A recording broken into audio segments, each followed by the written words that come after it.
Testing, 1, 2, 3, testing. Can you hear me? I got you, Mark. Good. Still Can you hear us? Yes, I can hear you just fine. Excellent. I might cut in and out, but I'm here too.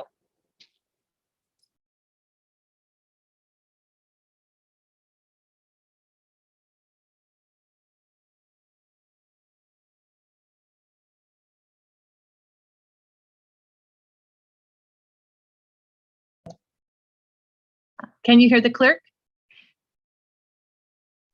Yes. Thank you.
Hey, Debbie, how are you doing?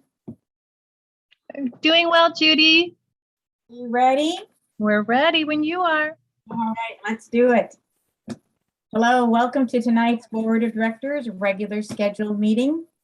Maddie has let us know that she will probably be a little bit late tonight, but we'll get here as soon as she can. So to begin, let's start with the flag salute. Please join me. I pledge allegiance to the flag of the United States of America and to the republic for which it stands, one nation, under God, indivisible, with liberty and justice for all. Thank you. Madam Secretary, would you like to call for attendance? Yes. Director Ray, Here. Director Kelly, Here. President Fay, Here. Director Levesque, Here. Director Rawson, Here. Student Advisor Madeline Andrich, Here, Student Advisor Kyle Schroeder, Here. Superintendent Sweeting. Here. All right, yay, Maddie made it on time. May I have a motion to approve the agenda? I make a motion to approve the agenda. And a second? I'll second. Thank you. A motion's been made and second to approve the agenda. Madam Secretary, please call for a roll call on that. Director Ray, Aye. Director Kelly, Aye. President Fay, Aye. Director Levesque, Aye. Director Rawson. Aye. Thank you. Next, could we have a motion to approve the regular Zoom meeting minutes from November 8th, 2021? I make a motion that we approve the Zoom meeting minutes from November 8th, 2021. And a second. I'll second.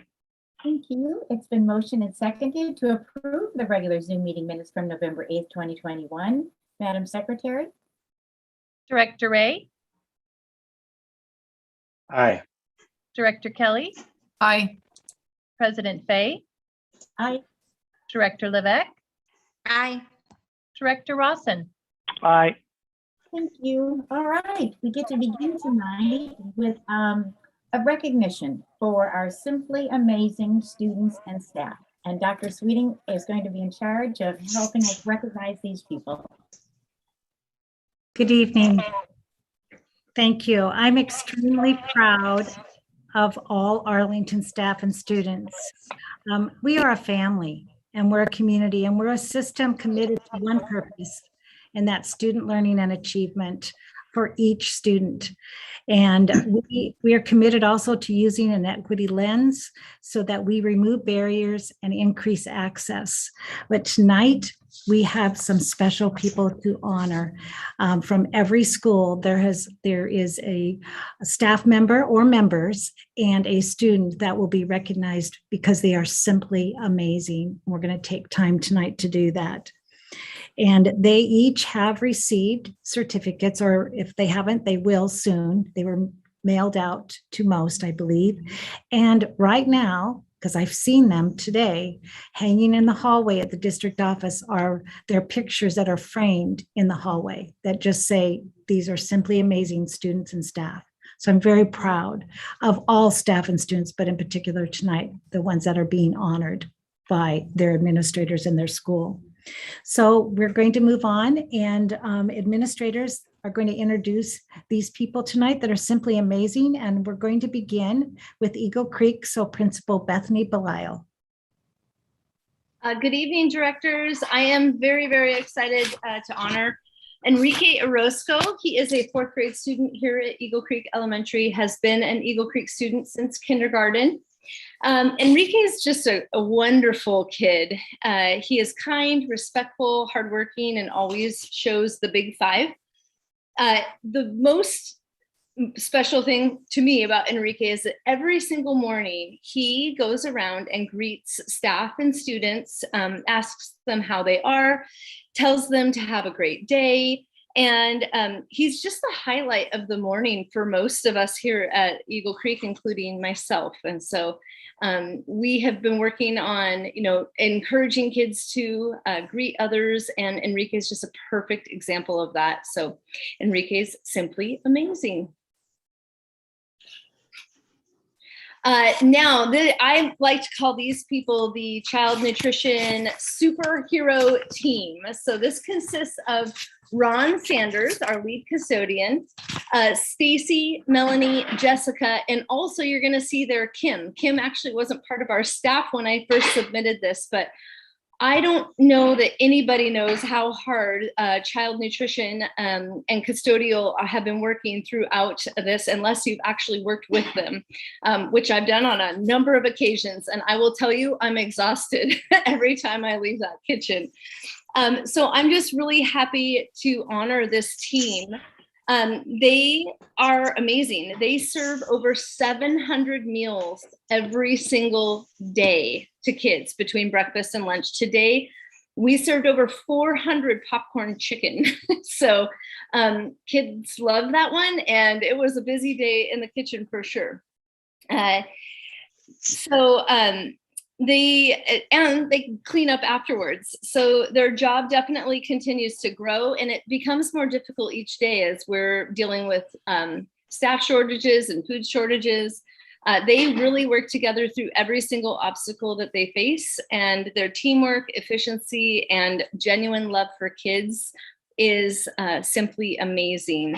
I want to note that Melanie Smith, who is in the pink apron there, has been our lead cook for years, and she actually stepped down this year to take just a side-by-side role, and Stacy has taken on that role. So Melanie has really led our kitchen incredibly for many, many, many years, and it's just been really a well-oiled machine, and she has shared her knowledge with Stacy, and together they really have really transformed the kitchen into being able to do what it does. I also want to note that Ron Sanders has worked for Arlington Public Schools for over 38 years, and he's actually retiring in January. He put in his official notice last week. For 17 years, Ron has been a valuable part of our team and has joyously supported breakfast and lunch service, cleanup, among many, many, many other duties. Most importantly, he's the best cookie monster around and has brought great joy and laughter to our lunchroom, our students, our school, and we're gonna miss him a lot. So thank you to those simply amazing staff members.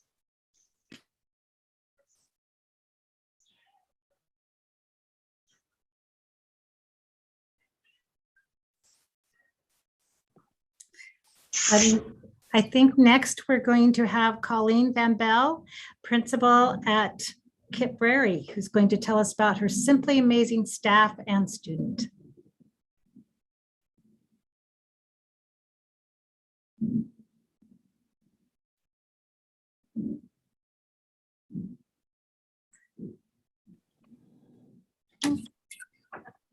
Bob Stoddard was going to take the place of Colleen. I'm waiting for Bob.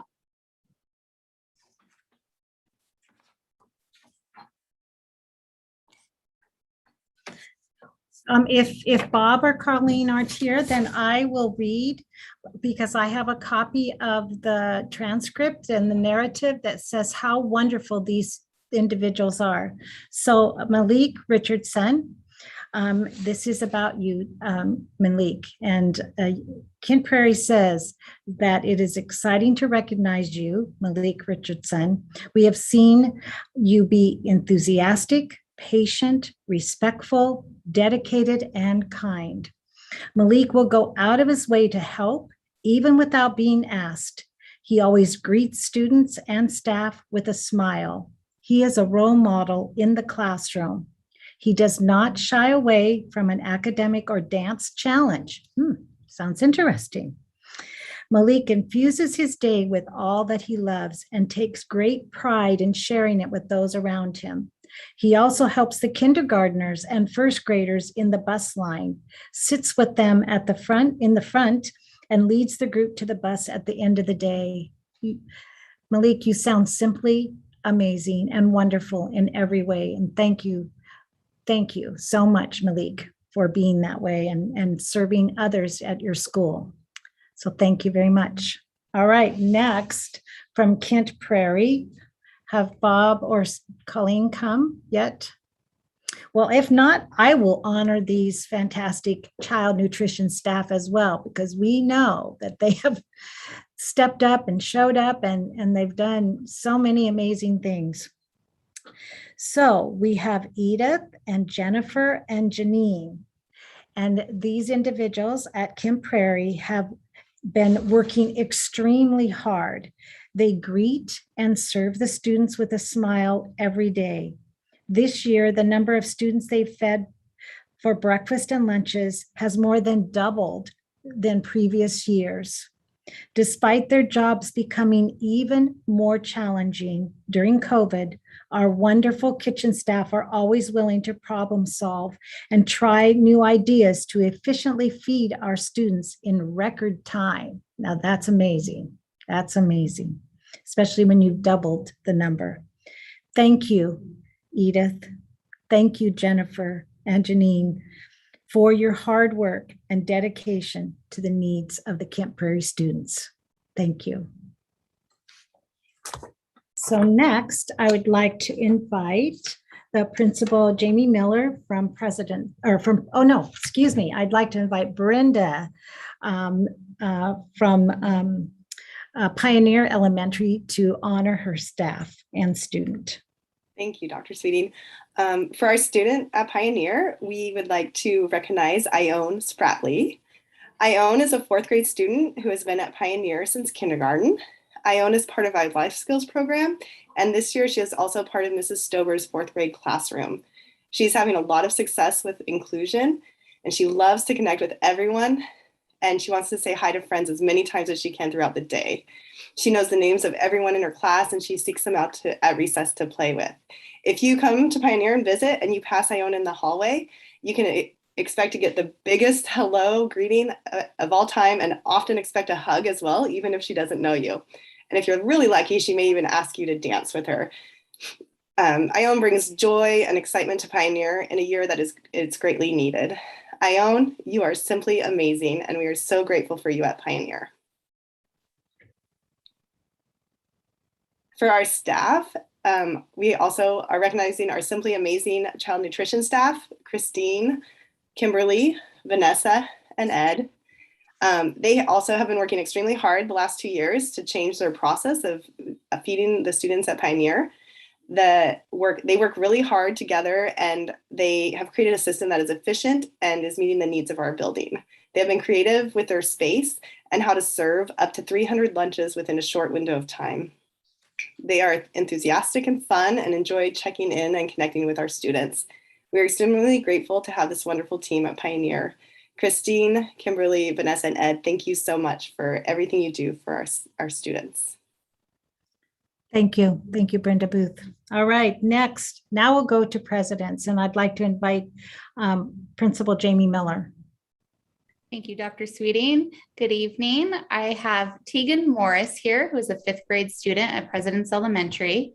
She demonstrates simply amazing student characteristics on a daily basis. She is respectful and kind, helping fellow students when she notices they need assistance and being a friend when they could use one. Tegan is proactive and doesn't wait to be asked to do something. She takes initiative with her learning, doing extra practice at home to accelerate her understanding just because she enjoys challenging herself. Her calm demeanor and thoughtful input to classroom conversations are an asset to the learning community. Tegan exemplifies what it means to be a President's Panther and is a simply amazing student.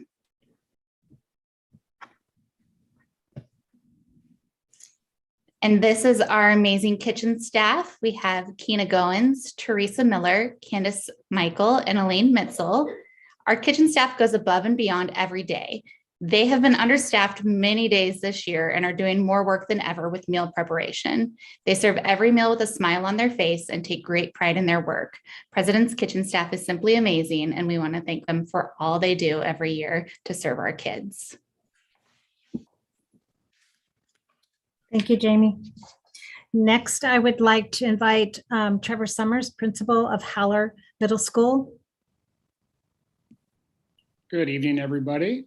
Very excited to talk about Aubrey Roberts, our simply amazing 8th grade student at Haller. Aubrey is a student who brightens the day of everyone she comes in contact with. She has stepped up as a leader in the school, and she does not hesitate to help in whatever ways are needed. Aubrey is a genuinely kind student who works well with all of her peers and helps everyone feel accepted at Haller. Academically, Aubrey works diligently to ensure that she meets her full potential. She consistently seeks to improve her work and is not satisfied until she knows she has done everything in her power to succeed. Aubrey truly is a simply amazing student. And next, for our staff, we have Cindy Whitehead, 6th grade math teacher. Cindy has been a valued and distinguished member of the Haller team throughout her entire career. Cindy has shown tremendous dedication to her craft by always seeking out best practices that will enhance student learning. She has a tremendous skill in building positive relationships with both students and staff. Additionally, Cindy has served as a mentor to 2 new math teachers this school year and has gone above and beyond in ensuring they are feeling welcomed and supported. Cindy is an invaluable member to our team and is simply amazing. Thank you, Principal Summers. Next, I'd like to invite the principal from Post Middle School, Leslie Olson. Good evening. Thank you, Dr. Sweeting. I am so excited tonight to recognize Sophia Spencer, who's a 7th grader at Post Middle School. Sophia was nominated by multiple teachers as our Fall Simply Amazing student. Her teachers shared what a positive role model she is in every single class. She's always willing to help, whether it be a peer next to her in class or within the lunchroom, cleaning up around campus, anything and everything. She's always willing to do the right thing, even when nobody's looking. She's the most avid reader that her ELA teacher has ever seen, and her work is full of thoughtfulness and care. We are so excited to recognize Sophia tonight.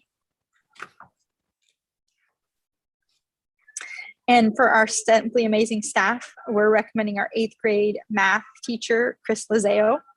Chris is our 8th grade math and algebra teacher at Post, and he serves almost every one of our 8th grade students. His calm presence and presentation of math makes it feel accessible, even for those students who feel math is challenging. Students consistently share about how he is helpful and such a cool math teacher, unlike any they've had before. His ability to connect with students that simply can't be replicated. Chris is always a team player and a calm and supportive of colleagues. He thinks outside the box, finding ways to engage and deliver math to each and every student. He's positive, and it goes a long way supporting the culture of Post. We are so lucky to have Chris serving our students, and he is simply amazing. Thank you, Principal Olson, very much. Next, I would like to invite Principal Marsh, Carrie Marsh from Stillaguamish Valley Learning Center.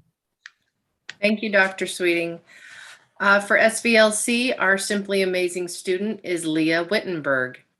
Leah Wittenberg is an 8th grade student in our on-site program. Leah was nominated by her teachers as a Simply Amazing student as she perseveres in understanding curriculum and completes her work with excellence. Leah is a student leader on campus who models respect by being kind, thoughtful, and empathetic. As a student, Leah strives for understanding, engages in learning, and has an all-around fantastic attitude. We are thankful to have Leah on campus at SVLC. She is simply amazing. And for our staff member, we have Carrie Saunders. Carrie Saunders is simply amazing. Mrs. Saunders is the director of our district ECAP preschool program. She's a wonderful advocate for our youngest students on campus. Carrie works tirelessly to ensure that her staff has all of the resources, training, and materials that are needed to support both her ECAP students and their families. Mrs. Saunders regularly goes above and beyond her job duties. She's a great teacher, director, and friend to everyone on the SVLC campus. Carrie Saunders is simply amazing. Thank you, Principal Marsh. Thank you very much. Next, we will go to Arlington High School, Principal Dwayne Fish. Oh, no, we have another administrator. It'll be Alan tonight. Well, thank you. Thank you. Assistant Yeah. Principal, Alan Boatman. Yes, and Dwayne could not be here. There's a traffic tie-up coming out of Arlington there, and he could not get home in time. So, Okay. Jesse, I'm really sorry you're stuck with me tonight, young man. I wish you all could see Jesse. He is simply amazing for so many reasons at Arlington High School. He's not only a dedicated member of our Air Force JROTC program, he's also a senior who knows what we're talking about when we ask seniors to role model for every Eagle our 3 things: be involved, work hard, and be kind. Jesse actively engages in our Character Strong Character Dares each and every week, and he often shows his support of the program via social media and his hallway conversations each day. On most school day mornings, you will find Jesse at the front door of Arlington High School, holding the door open for other students arriving on campus. He always greets you with his infectious smile and a nice good morning or come on in. Simply stated, Jesse Wellman is one of our greatest living, breathing examples of what it means to be a senior role model at Arlington High School. For these reasons and so many more, Jesse is our fall 2021 Simply Amazing student at Arlington High School. Congratulations, Jesse. I know you're out there somewhere. And not to be outdone, we have Mrs. Julie Martin. Julie is definitely one of a kind. We are so lucky to have her at Arlington High School. She's driven to make sure that our kids and their experience at Arlington High School is second to none. She works tirelessly with our ASB and leadership kids to build a character-strong culture at Arlington High, and her dedication to the social and emotional well-being of every Eagle is simply amazing. There is no greater example of this than the start of this school year, where Julie and her ASB and leadership students got us back to in-person events like our Welcome Back Assembly, Spirit Week Days, Homecoming Pep-A-Nation Assembly, the Homecoming Parade downtown, and our most recent Homecoming One Night in Vegas event at the Tulalip Convention Center. While most advisors in her world steer clear of the ever-changing mandates and protocols by canceling these large-scale events, Julie worked with administration tirelessly to ensure that every Eagle has a high school experience like no other. These past 2 months, all of her hard work and relentless dedication to our kids and community has helped our students, staff, and community recover through improved human connections and a true focus on what social emotional learning is all about, building positive relationships with every Eagle. For all this and more, Julie is our fall 2021 Simply Amazing staff member at Arlington High School. Congratulations, Julie. Thank you, Mr. Beltman. Thank you very much. So next, I would like to invite Andrea Dixon Hundermark, the principal from Weston High School. Hey, good evening, everyone. I'm excited tonight to be able to formally give a shout out to two of our best, simply amazing folks. First up is our student, Shayna Shirley. Shayna is the Weston High School Simply Amazing student for the fall of 2021. Her grades have drastically improved since returning to full-time in-person learning. She has an overall positive attitude. Her attendance is spectacular, and she's emerging as a leader among her peers on the Weston campus. The growth that we have witnessed in such a short period of time gives us a glimpse into the many successes of Shayna's future. She's receptive to feedback, motivated to do well, and is starting to seek counsel out on her own. We're very proud of Shayna. Congrats. Our staff member, the one and only Tracy Van Beek, lovingly known on our campus as TVB. I will say that there are few employees that are more committed and dedicated to the cause and calling of public education than Tracy. She embodies everything that is right with this institution. Day in and day out, she lives her calling to work with students to not only help them succeed academically, but to flourish in a supportive and positive environment. TVB is always the first person to volunteer to tackle projects, as well as being the biggest cheerleader for anyone in need. Students flock to the Student Support Lab, which she runs, because they know not only will they receive academic support, but also a listening ear. Weston High School is a better place because of the contributions of TVB, and we're lucky to have her on our team. Congrats, Tracy. Thank you very much. Congratulations to everyone that was honored tonight, all students and all staff. You are simply amazing, and we are proud of you. And we just know that this is a good place to be. Arlington is a good place to live and learn and to continue to learn. So thank you very much. A round of applause. Thank you. Dr. Sweeting, I love that we take the time to acknowledge the contributions from our students and staff that make Arlington School District the best place to work and learn. Thank you for doing this. Welcome. All right, from there, we'll move on to comments from the audience. Debbie, do we have anybody signed up tonight? Yes, we do have a couple of audience members tonight. All right, then I'll go ahead and read the script. The board recognizes the value of public comment on educational issues and the importance of involving members of the public at our meetings, and has therefore set aside a time at regular meetings to hear audience comments. You may speak about an agenda item or non-agenda item. This is the only time during the meeting where public comment will be taken. Please listen carefully to these instructions.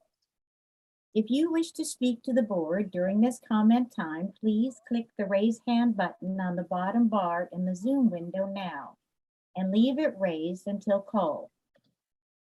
If you are joined by telephone, please press *9 to raise your hand.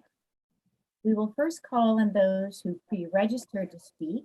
After that, we will call on any other raised hands. Each speaker will be given one opportunity to speak. When your name is called, you'll be temporarily unmuted by the clerk. Please clearly state your name, spelling the last name and email address, unless you have already provided your contact information to the clerk, and keep your comments as brief as possible, 3 minutes or less. The president may interrupt or terminate an individual statement if it is uncivil, disrupts the orderly and fair progress of discussion, reaches the level of obscenity, or exceeds the allotted time. The board does not respond to questions during the business meeting. The board's silence does not signal agreement or endorsement of the speaker's remarks.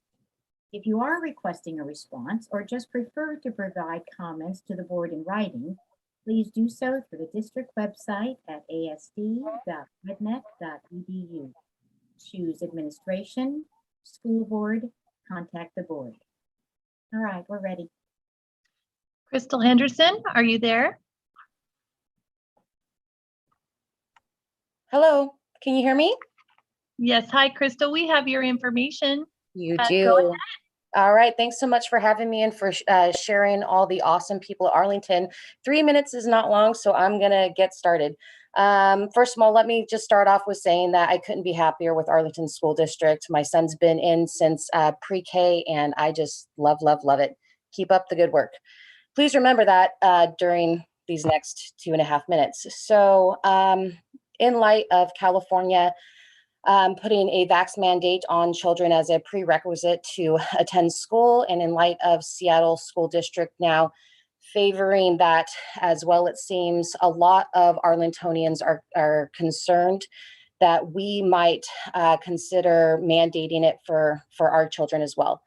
I know that there are a lot of parents who want their children to become vaccinated, and I support them. I also know that there are a lot of us who do not want our children vaccinated for different reasons. Personally, and I know I'm not alone, I would rather gamble on a disease that has a 99% survival rate for my child than to gamble on a shot that no one can tell us what the long-term effects may be. I know you've all heard this before. We already know also that myocarditis is a possible side effect, especially for adolescent boys. I have an 11-year-old son. I do not want him getting the inoculation at this time. I respect parents' rights, and I trust parents to do what they think is right for their child. And in return, I expect that everybody respect my right to do what is best for mine. What I'm asking you today is, and I'm asking on behalf of many people in the community, if a mandate is put in order, will Arlington respect parental rights, or will you comply with the mandate? If a mandate is put into effect, will you provide exemptions or accept antibody tests? If you don't provide exemptions, what schooling options aside from online learning will you offer? Now, this is really important because last year, my child's physical and mental health suffered significantly as a result of not going to school during the shutdown. Now, I want to say that his teachers at Kent Prairie, oh my gosh, were amazing on Zoom, but in person is where he belongs. Online, he feels disconnected, isolated. It's very hard to be motivated for all of us, and it's very easy to get distracted. I'm a high school teacher in a nearby school district, and I taught on Zoom throughout the pandemic. And I will tell you from experience that his experience captures basically most of my students. I can see I'm running out of time, so I'm going to get to the point. If a mandate's set in effect and you do not provide exemptions for our kids, we'd like to know what options will be available besides digital options. Will you disallow our students a right to an education? Will you segregate our children? Will you further the divide in the achievement gap by not supporting ELLs? And how will you support students with IEPs? I don't know if you can still hear me, can you? Yes. Thank we can you. still hear you. Thank you. Do I have 30 more seconds or is that it? We do have another person who'd like to speak. Understandably, can I raise my hand later on and have 30 more seconds? I believe that we have to move on, but Crystal, you could send us an email and I'd be glad to forward that on to the board. I sure will. Thanks for hearing me out.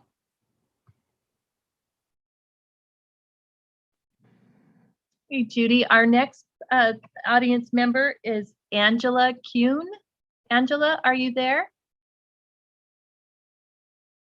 Yes, can you hear me? Yes, Angela, we can. We have your information. Would you like to go ahead? Yes. Hi, I'm addressing the board today as a concerned parent, a local business owner, a taxpayer, and a voter.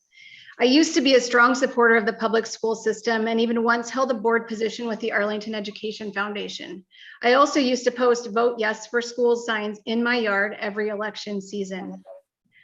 I myself had a strong public school background. My teachers taught me how to think, not what to think.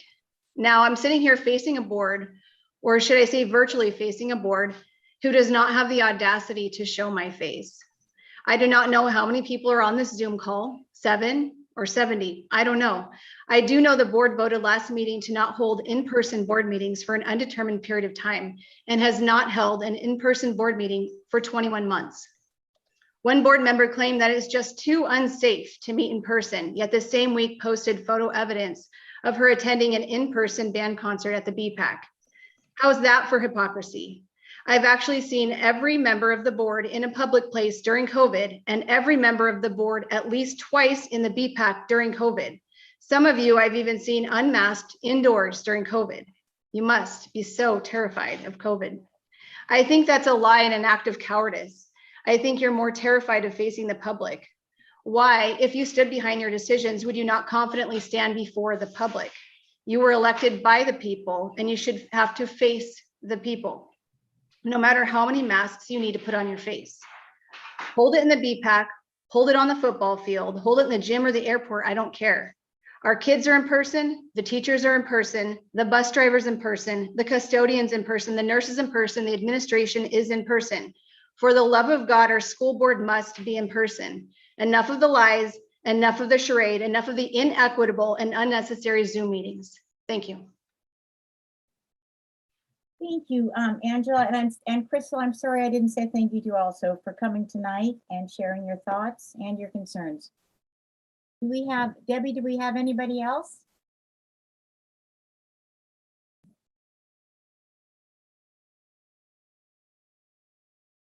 I'm not seeing any other hands raised at this time, Judy. All right, thank you, Debbie. Then we'll move on to the next order of business, which is the consent agenda. And do any board members have any questions or comments about the consent agenda? The only thing I'd like to say before we move on to new business is I would like to acknowledge that Arlington has 25 new National Board Certified teachers as noted in the personnel report. National Board certification is the highest professional documentation for teachers.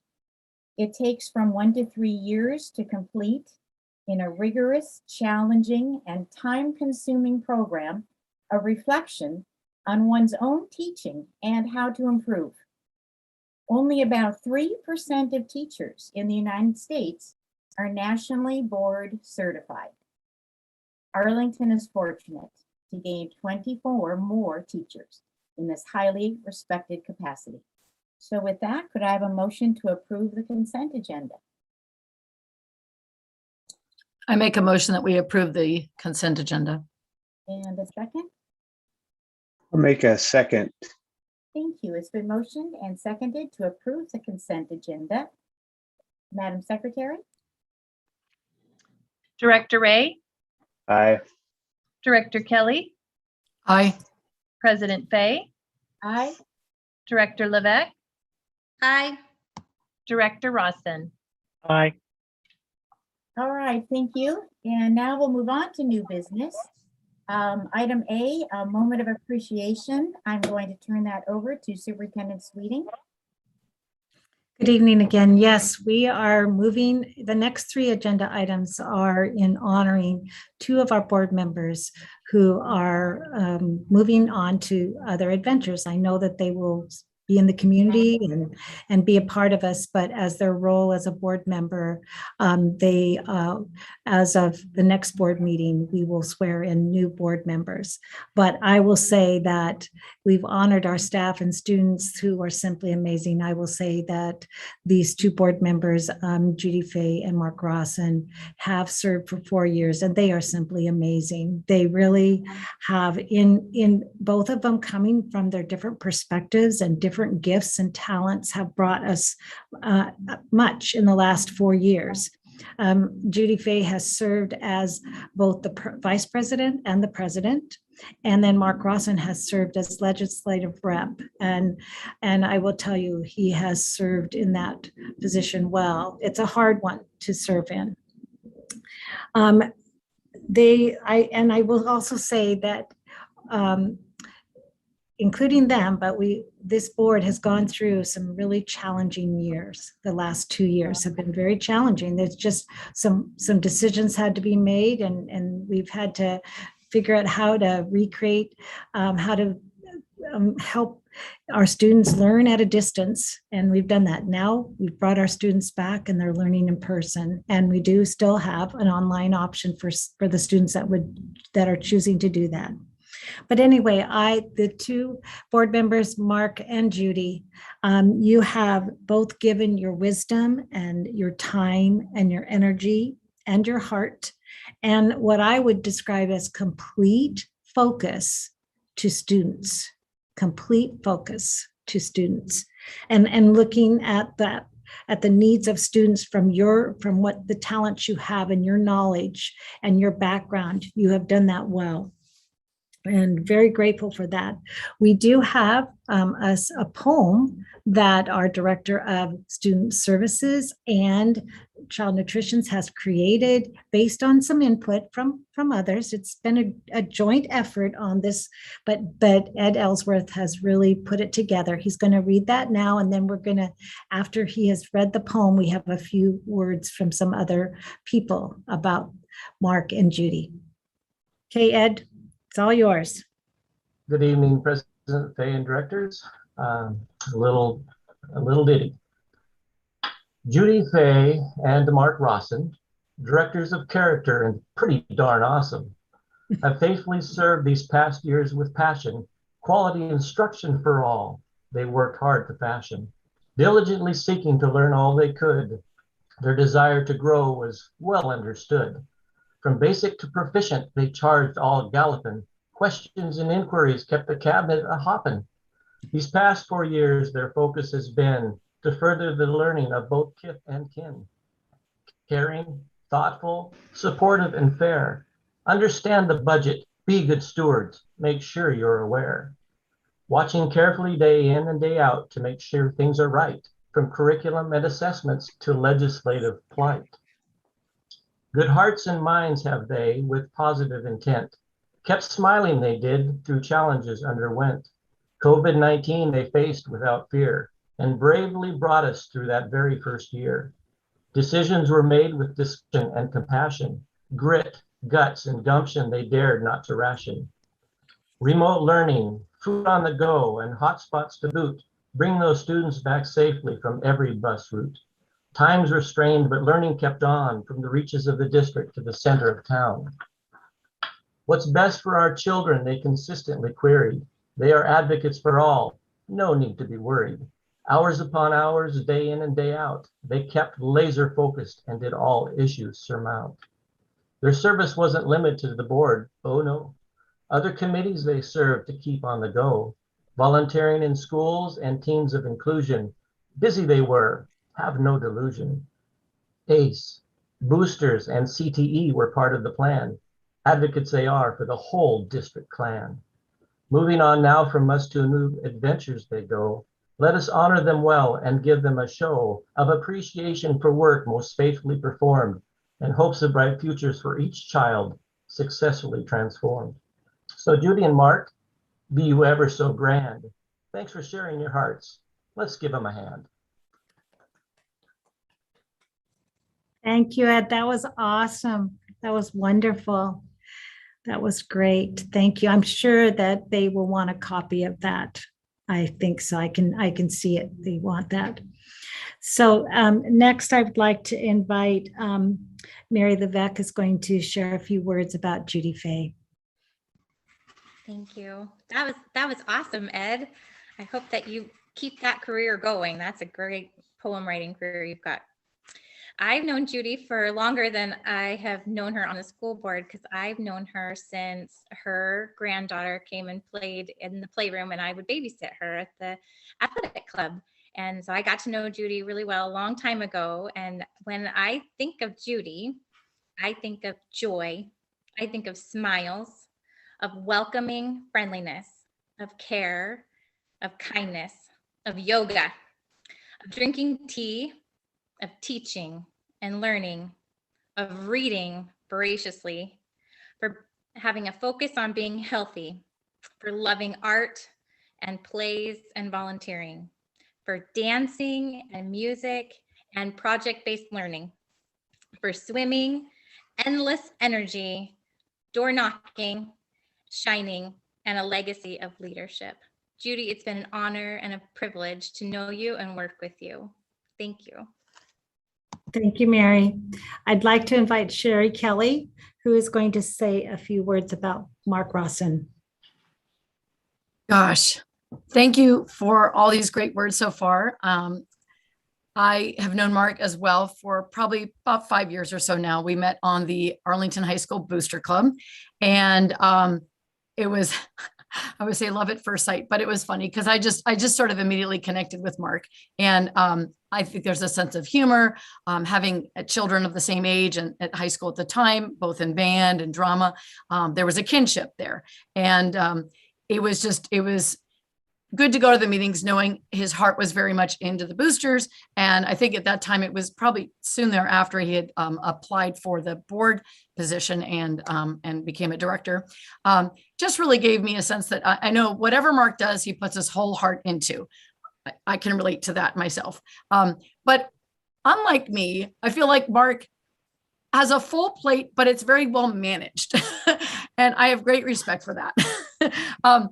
He dives deeply, but he knows exactly, where that will go, and he knows his intention. And one thing, I was trying to think of this word, and my oldest daughter has done youth and government. And one word that they mentioned in that program is servant leadership.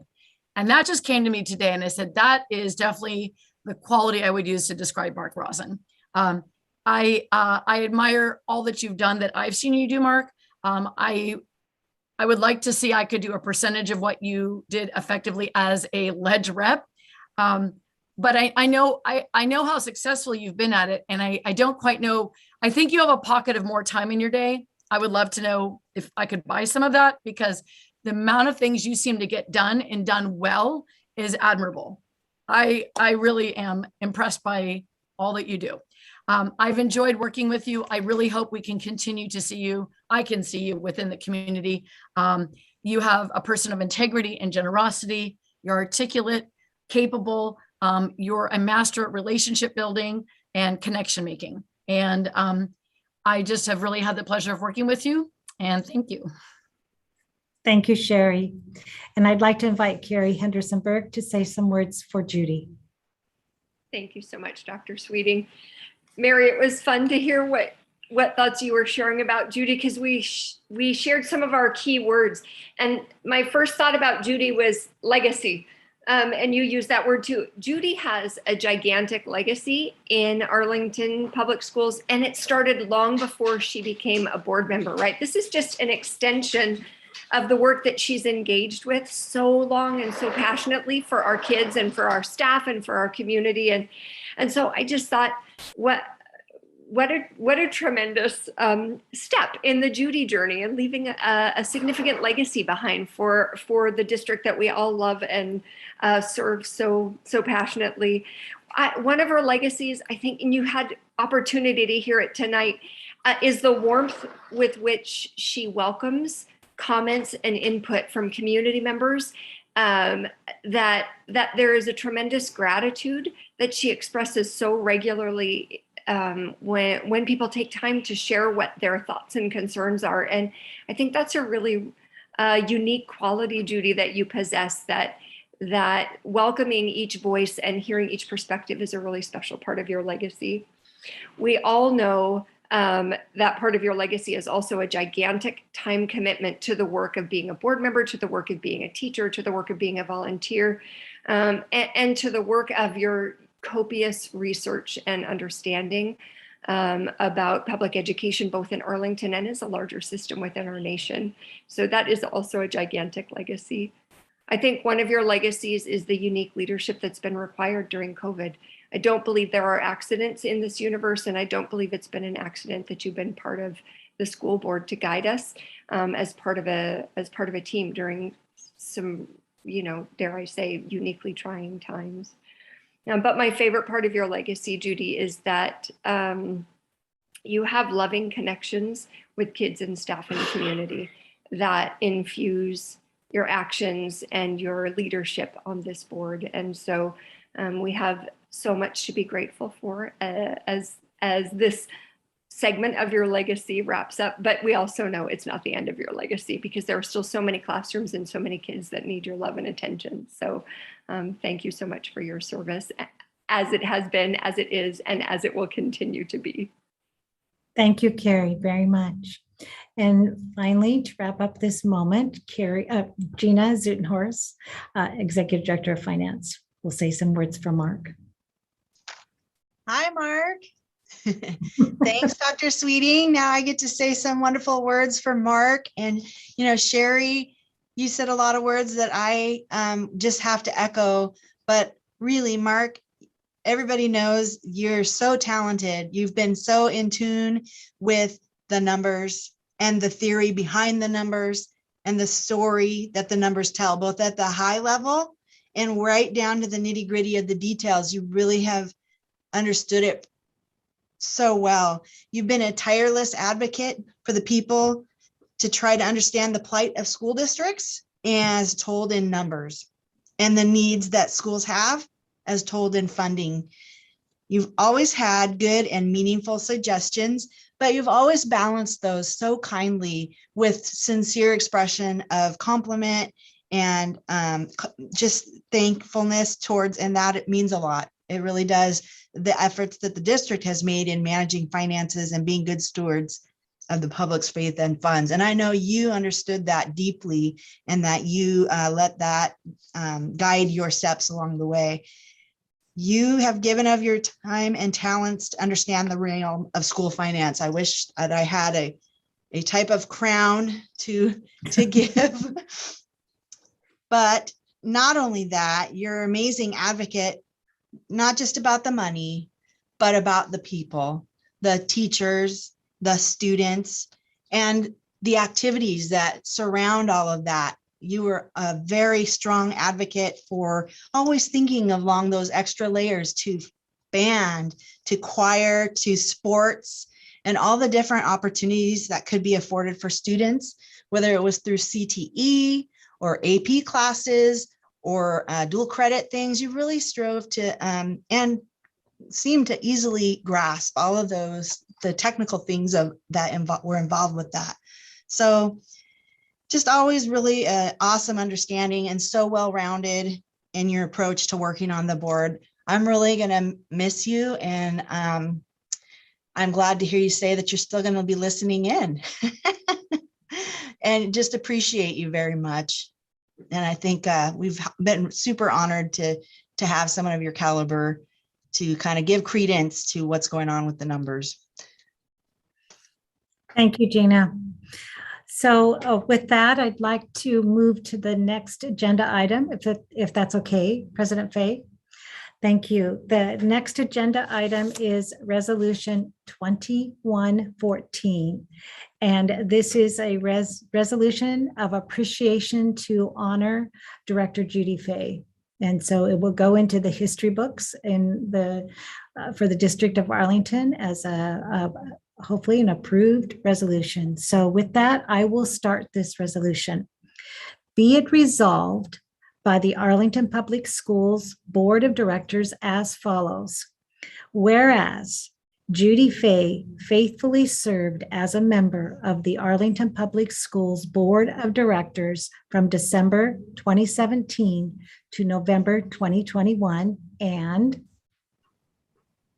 whereas Judy Fay is caring, thoughtful, and supportive, and a good steward of district resources, and whereas Judy Fay served as vice president in the year of 2020 and as vice president in 2021, and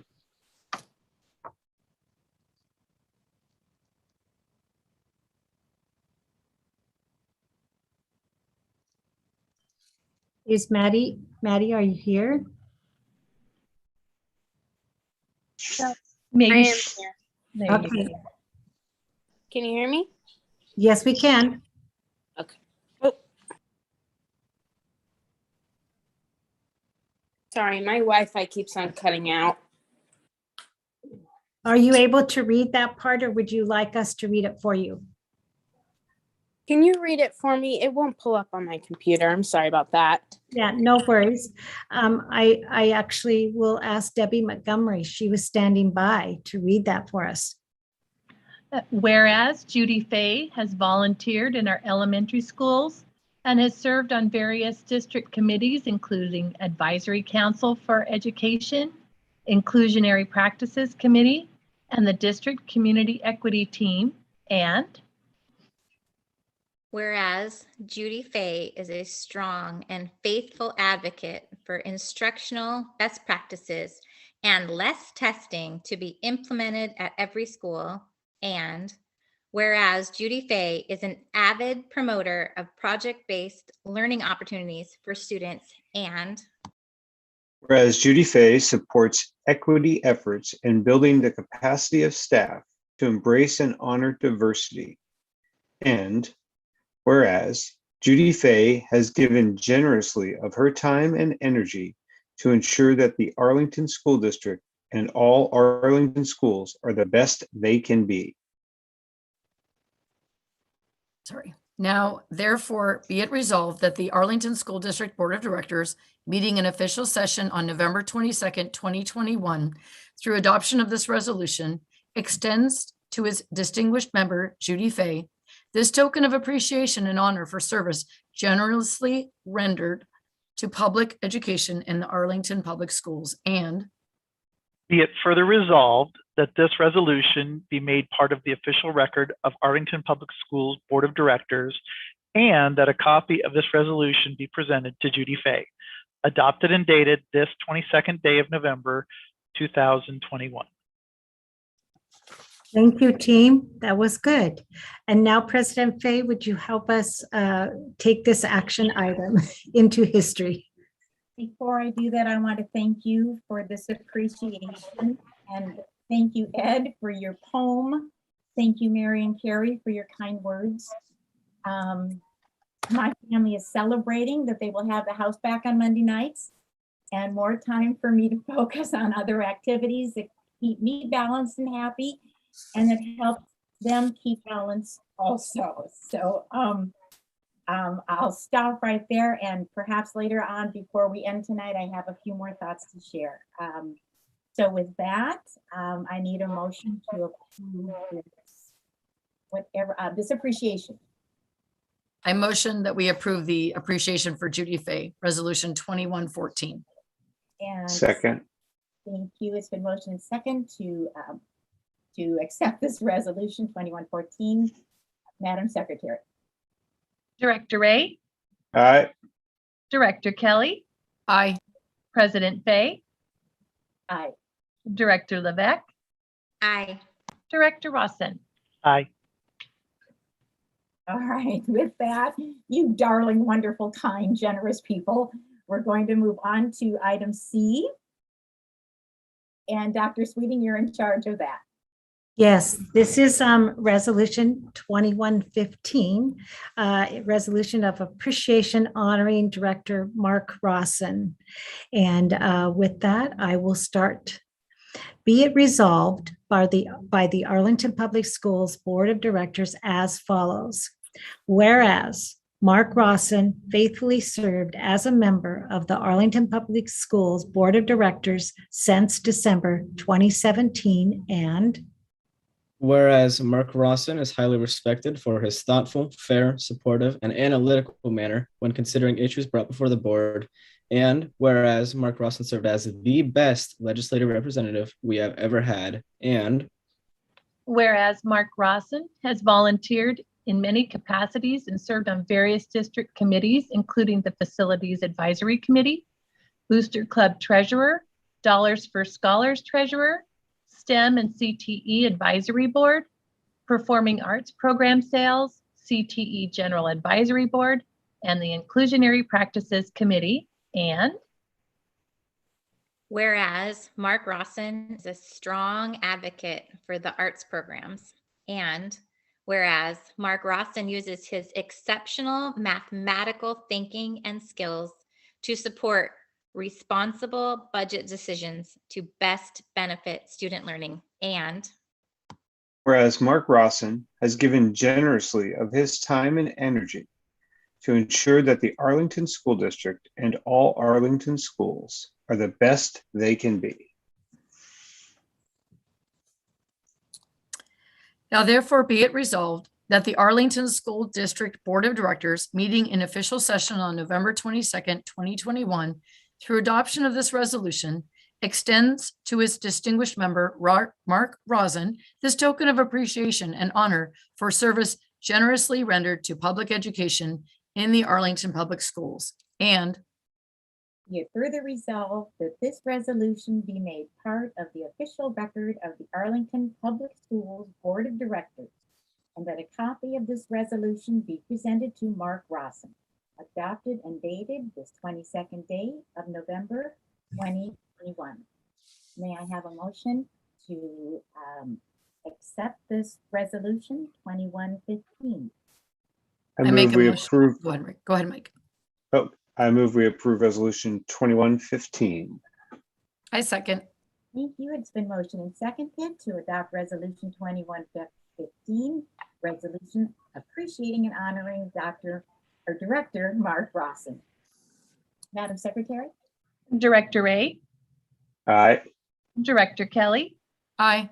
President Fay, Aye. Director Levesque, aye. Director Rossen. Aye. And it's official. You're part of history. Thank you. Thank you, Mark Rawson and Judy Fay. Thank you, Mark. I just have to say one more thank you to you for being on the school board. I couldn't have done this without you.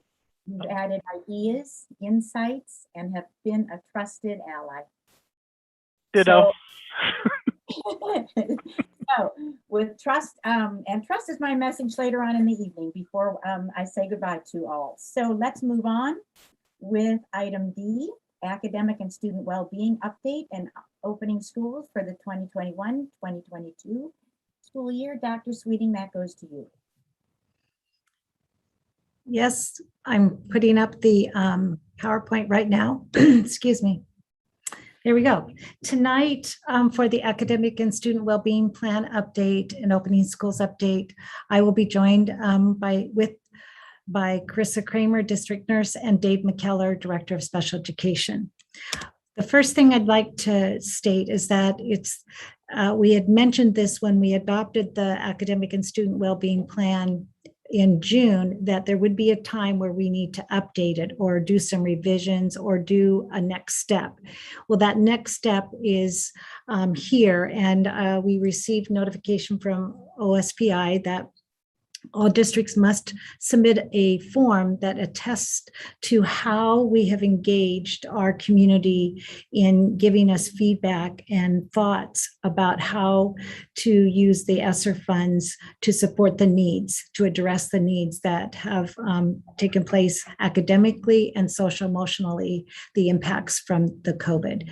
And this form is in a survey type of the access is through a survey mechanism, and it's due December 17th. And what is described in there too is that this process is to meet some of the federal requirements for receiving the federal funds, the ESSER funds, but there's also ongoing revisions and update that will continue throughout the year as needed with our plan. And so I just wanted to let the board know that this will take place and it will be done before December 17th. Also, just ways that we have up to date, have received feedback and ideas about how to use our ESSER funds to support our student needs academically and social emotionally.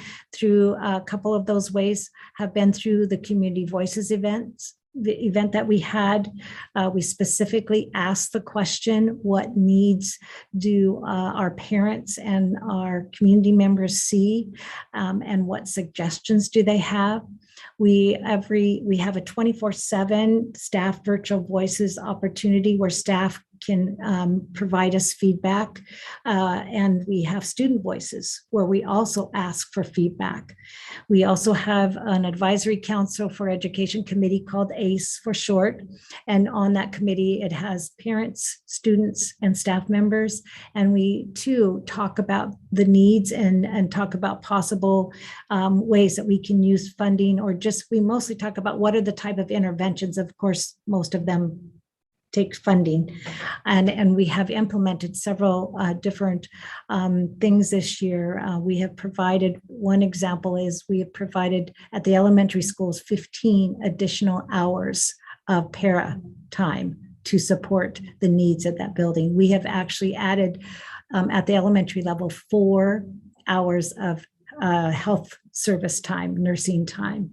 At the secondary levels, we have added, at the high school level, we added an additional funding for security support, campus support. So there's a list of those things that we have done, but and done that through listening and listening and listening. And we will continue to listen. We also we hear from our stakeholders through contact the board emails, or to myself, contact the superintendent emails. And at the board meetings, we listen to public comments and we listen to what the needs are. And we will continue to do that. Those efforts are ongoing, and we will make adjustments as we need to. So I just wanted to let the board know that. And next, we're going to have our health update by Krista Kramer, district nurse. Good evening, directors.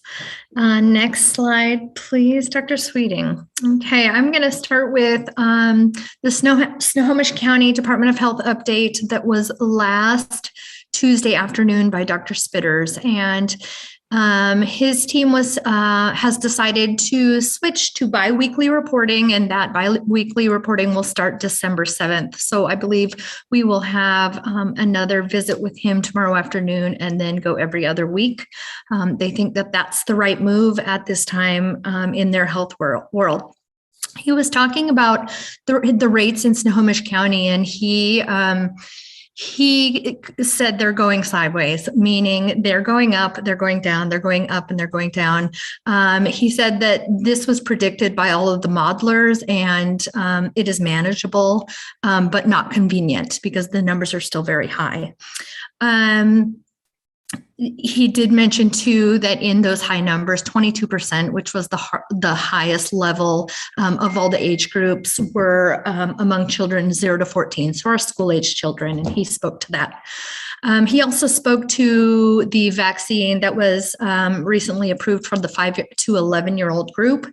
And as of last Tuesday, said 9.1% of those in that age group have initiated their first doses. And he said that this was keeping pace with the supply available and was mirroring the expectation.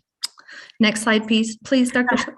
Yes, Krista, before we go to the next slide, I would like to inject in here there was public comment asking about vaccines and mandating for the students. I will say that during the conference that the board attended this last week, Chris Reichdahl, the state superintendent, did state that when at that point that happens, or if that happens, there will be exemptions available. So I just wanted to let our public know that I had heard that exemptions will be available, and that aligns with what's allowed right now. And right now we have required vaccinations for our students, but there are exemptions allowed for those vaccinations. Thanks, Krista. Yes. And here you're looking at what he spoke to our sideways progress here, up and down, but steadily going down at this point. So 352 per 100,000 is the case rate for Snohomish County as of this afternoon. Next slide, please. Our numbers specific to Arlington Public Schools. My big one that I always look at is the close contact. I don't know, that one is what I'm really drawn to. And that number is down from the last time we talked. I think it was, maybe closer to 120, and I'm guessing, but it was up there the last time we met, and down at 83, that's an improvement. So maybe our district numbers are slightly going down, mirroring what Snohomish County is seeing as well. And the other total numbers, well, of course, they just keep going up. We'll watch those go up here, but hopefully as we move through this year and into 2022, not huge jumps. Next slide, please. Our building numbers as well. I think that it is looking pretty good. We're not having super high numbers anywhere. So that's also great. I was looking today at how many line lists we have worked. And the line list is when we have a positive case that we do have to identify close contacts with in our district. And in 2020-21, I worked with the help of the nurses in all the buildings, 17 line lists. And those are a positive case that we do identify close contacts with that we send to the health department. And so far to date this year, we've worked 126 line lists. So it's a lot, but manageable. And just like Dr. Spitter said, not convenient, but manageable. Next slide, please. Mary asked us just to speak on the health room assistants and where we're at with that. We are still looking for health room assistants to fill those 4 hours a day at a few more buildings. We're in need of health room assistant at Pioneer, Kent Prairie, and Arlington High School. We did just have a health room assistant start today at Post Middle School, so that's great. They're getting up and running, but we are still in need of 3 more. Thank you, Krista, so much. So I would encourage anyone that is interested in putting their name in for that, please do. Please don't hesitate. We do training, right, Krista? We do that. Yes, I was just going to say, Judy, we do training. I would love your application. Thank you, Krista, so much. The next part of the presentation is going to address some of the ways that we are taking care of the academic needs then and some of the impacts of the last year in remote learning and just COVID in general. And so Dave McKellar, Director of Special Education, is going to share a grant that we have received, that he's worked to receive, and what we're going to do with that grant. President Fay and directors, good evening.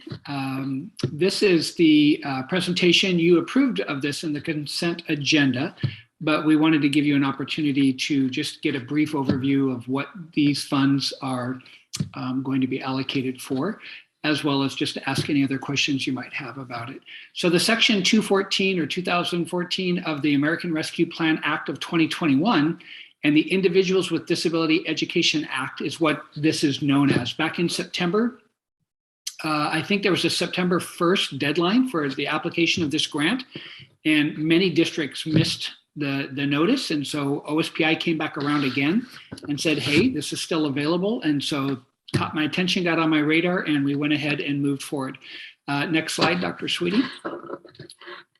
So the American Rescue Plan, ARP for short, the Act of 2021, Dr. Sweeting referred just a little bit ago about back in June of 2021 that we had to present to all districts in the state of Washington, and my guess is all districts in the United States had to present a plan for student well-being and recovery. Ours went to OSPI again in June of 2021. And this is related to the ESSER II funding for school districts across America. But it's a carve out, it's a set aside. And in a moment, I'll talk about what that's going to look like. But you'll see the analysis it said that came out of this, of all these plans that were submitted back in June. OSPI synthesized them and came through and found three, these are the top three priority needs that they identified. And you'll see the funds were to go through the remainder of the 2021 school year, which were passed this summer, and then now in the 21-22 school year related to the impact of COVID-19 pandemic. Number one was the highest need, or one great need that they identified, was inclusionary practices. And you'll recall that now 2 years ago, our district started in on the Inclusionary Practices Project supported through WASA. President Fay and Director Rossin both are part of that at one point in terms of how we launched and got off the ground through the IPP project. And that's a lot to do with marginalized groups of students who traditionally are pulled apart or pulled out of and not necessarily included all the time in a gen ed setting, is to find our way back, get students as much as they can with the supports they need in the gen ed setting. Number two, progress monitoring, database decision-making, and reviewing educational benefit. And this is kind of, in a sense, related to one, goal number one there in terms of the MTSS multi-tiered systems of support, which includes tier 1, 2, and 3 supports. And so progress monitoring would be a great part of that. And then, of course, database decision-making around that as well. And then a third area, which I've highlighted, the bold and emphasis is mine, recovery services, compensatory education, learning acceleration, and effective specially designed instruction, or SDI. And so clearly one of the things that happened as a result of the pandemic is OSPI identified that we would have a need early on in the pandemic. They called it recovery services, which is a brand new term. But in effect, what it is compensatory education. You see that in the second comment there after recovery services. Compensatory education is a method under IDEA, which allows families to remedy for families and of students with disabilities to potentially recoup or gain back something as a result of somebody else not doing something they were supposed to do. The something somebody wasn't supposed to do in this case is we had a pandemic happen.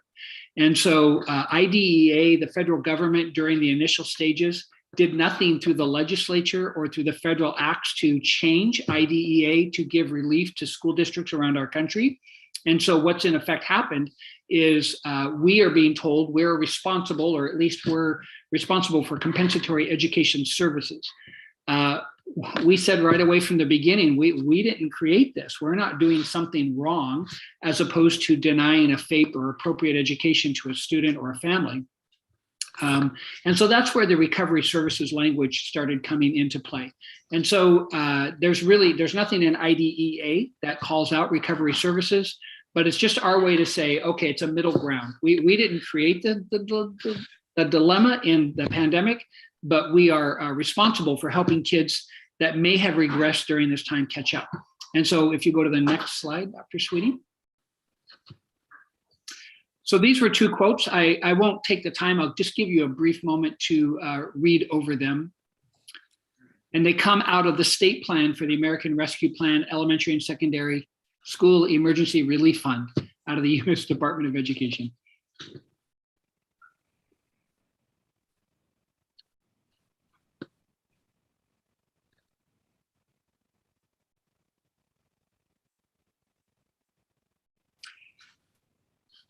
And so in effect, what this grant, when we applied for it, was designated to support our recovery services. So those students who were most impacted during this pandemic were our special education students, or one of the larger groups of students that were impacted. I'm still proud of the fact that on September 1st of last year, we had almost 200 students with an IEP that started school on day one in person. And we worked really hard to increase that number as the year went on.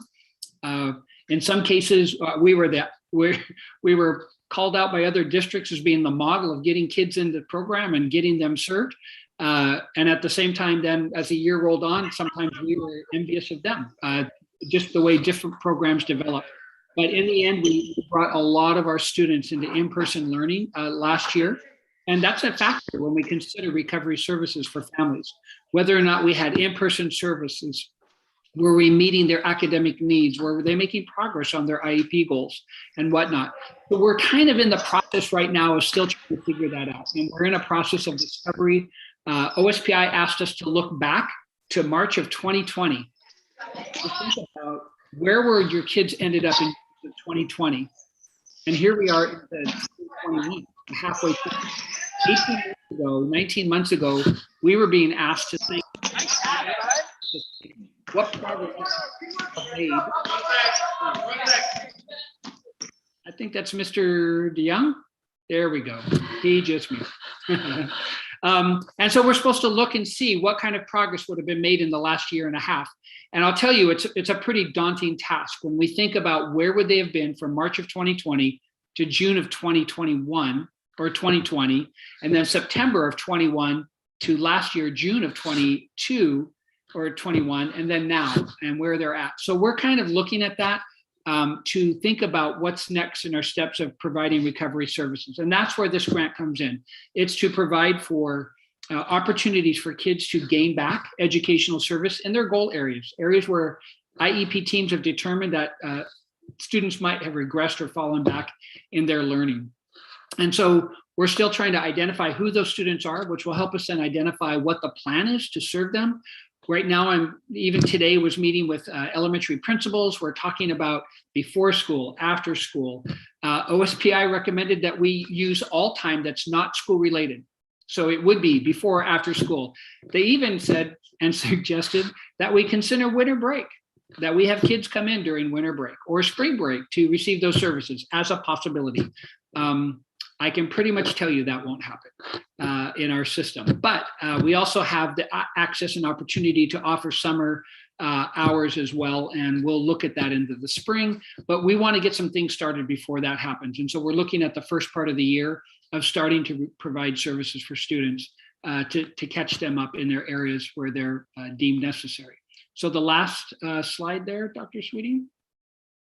So in our application, we were able to, we did receive, confirmed from the state OSPI, section 611, which covers the K-12 population. There was an amount of $243,720, and section 619 covers our preschool, developmental preschool age students, and the amount there was $20,408. And those are determined based on whatever factors that OSPI determines, based on what monies are out there and our size and those types of things. So that's the American Rescue Plan, ARP Act of 2021. It's a grant through iGrants, and we've been awarded by the state, and you've approved the consent agenda, but are there any questions about anything that I have said?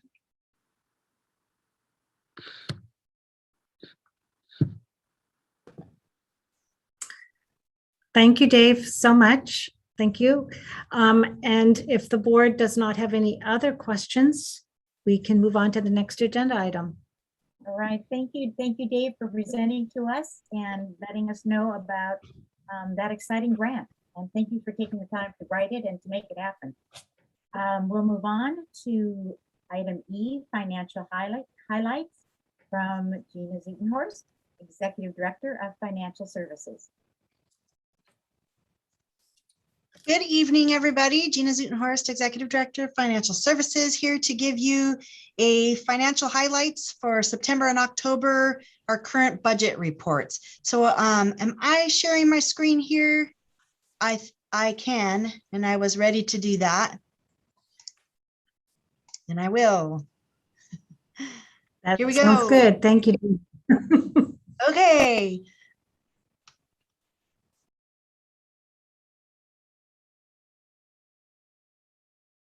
Now, I got to figure out how to advance my screen.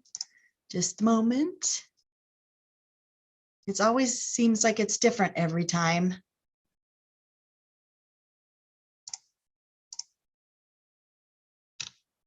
There we go. It's just been a while, I guess. Okay, so I'm here to share on this. Well, first we will talk about some of the positives, the financial health of the district. We're going to talk about positives and we're going to talk about some challenges. And we've entered a new era now. We're in 21-22 now. So our positives include we still have a healthy fund balance. This healthy fund balance will help sustain our operations. We have our 4-year educational programs and operations levy, and we are in the 2nd year of that 4-year operational levy. We have federal funds that have come along and are providing some relief. We have our ESSER 3 funds that we will be spending and then claiming reimbursement for. We don't have the money yet, but we know we have the entitlement for $3.6 million. We also have a Snohomish County Department of Health Learn to Return grant that we have learned about that we are going to be receiving. And we don't have those funds yet, but we know they will be coming and they'll be spread out over the course of the year. We don't get them all as a lump sum. But those are some unplanned for funds, so they're a help. And then here our capital levy is also a huge financial positive for the district because it is allowing us to continue to make renovations and things that we said we would do in the capital levy. But in doing those, it can help provide a relief in a lot of other ways. Okay, here are some of our challenges. Our initial 21-22 budget estimates had our ending fund balance as declining to the minimum reserve level by the end of the 21-22 school year. So things are changing as we would expect that they do. There's a lot of movement and a lot of changes along the way, but I want to just still remind everyone that where we started out for this year was that we are predicting that it will be declined down to our minimum reserve level by the end of the year. Our staffing levels that we maintained coming into 21-22 were at pre-COVID enrollment levels. And we infused those staffing levels with additional staff to meet student needs and accelerate student learning. So Chris had mentioned earlier the addition of 15 hours at each elementary. That really is the equivalent of two paraeducator roles at each elementary. So I just wanted to make sure everybody understood that when we say 15 hours, that's 15 hours in a week or a day, 15 hours in a day, every day of the school year. So the next challenge though is enrollment. It is recovering, but it's recovering at a slower pace than hoped. It is a little higher than we estimated for this school year, our board approved enrollment. And yet, even with that, we kind of had eyes on hoping that it would recover at a quicker pace than it is. So that's still going to be a challenge we're going to have to really watch carefully and monitor. A number of our programs are on track to spend more than is generated by their associated funding models. So we just heard talk with our special education area, and that is an area that we need to provide for our students. So those costs are not places that we can just say we're going to not do it. When the students have needs, we need to meet those needs. Our Child and Nutrition Services Department as well has been really turned upside down with the way it has had to operate. So that's another area where we're slated to be already spending more than the funding for that program would generate. We also have our transportation department, because of the way the model of the funding works right at the present, it is actually still slated to be spending a little bit more than we would generate or receive in our funding. So there are some definite areas where we seem to have a little bit of that trend going on. So that's going to be a challenge for us in watching where we're going to land. And we're continuing to experience the costs that we experience with COVID-19 and operating in that new world. So we talked about strengths, we talked about challenges.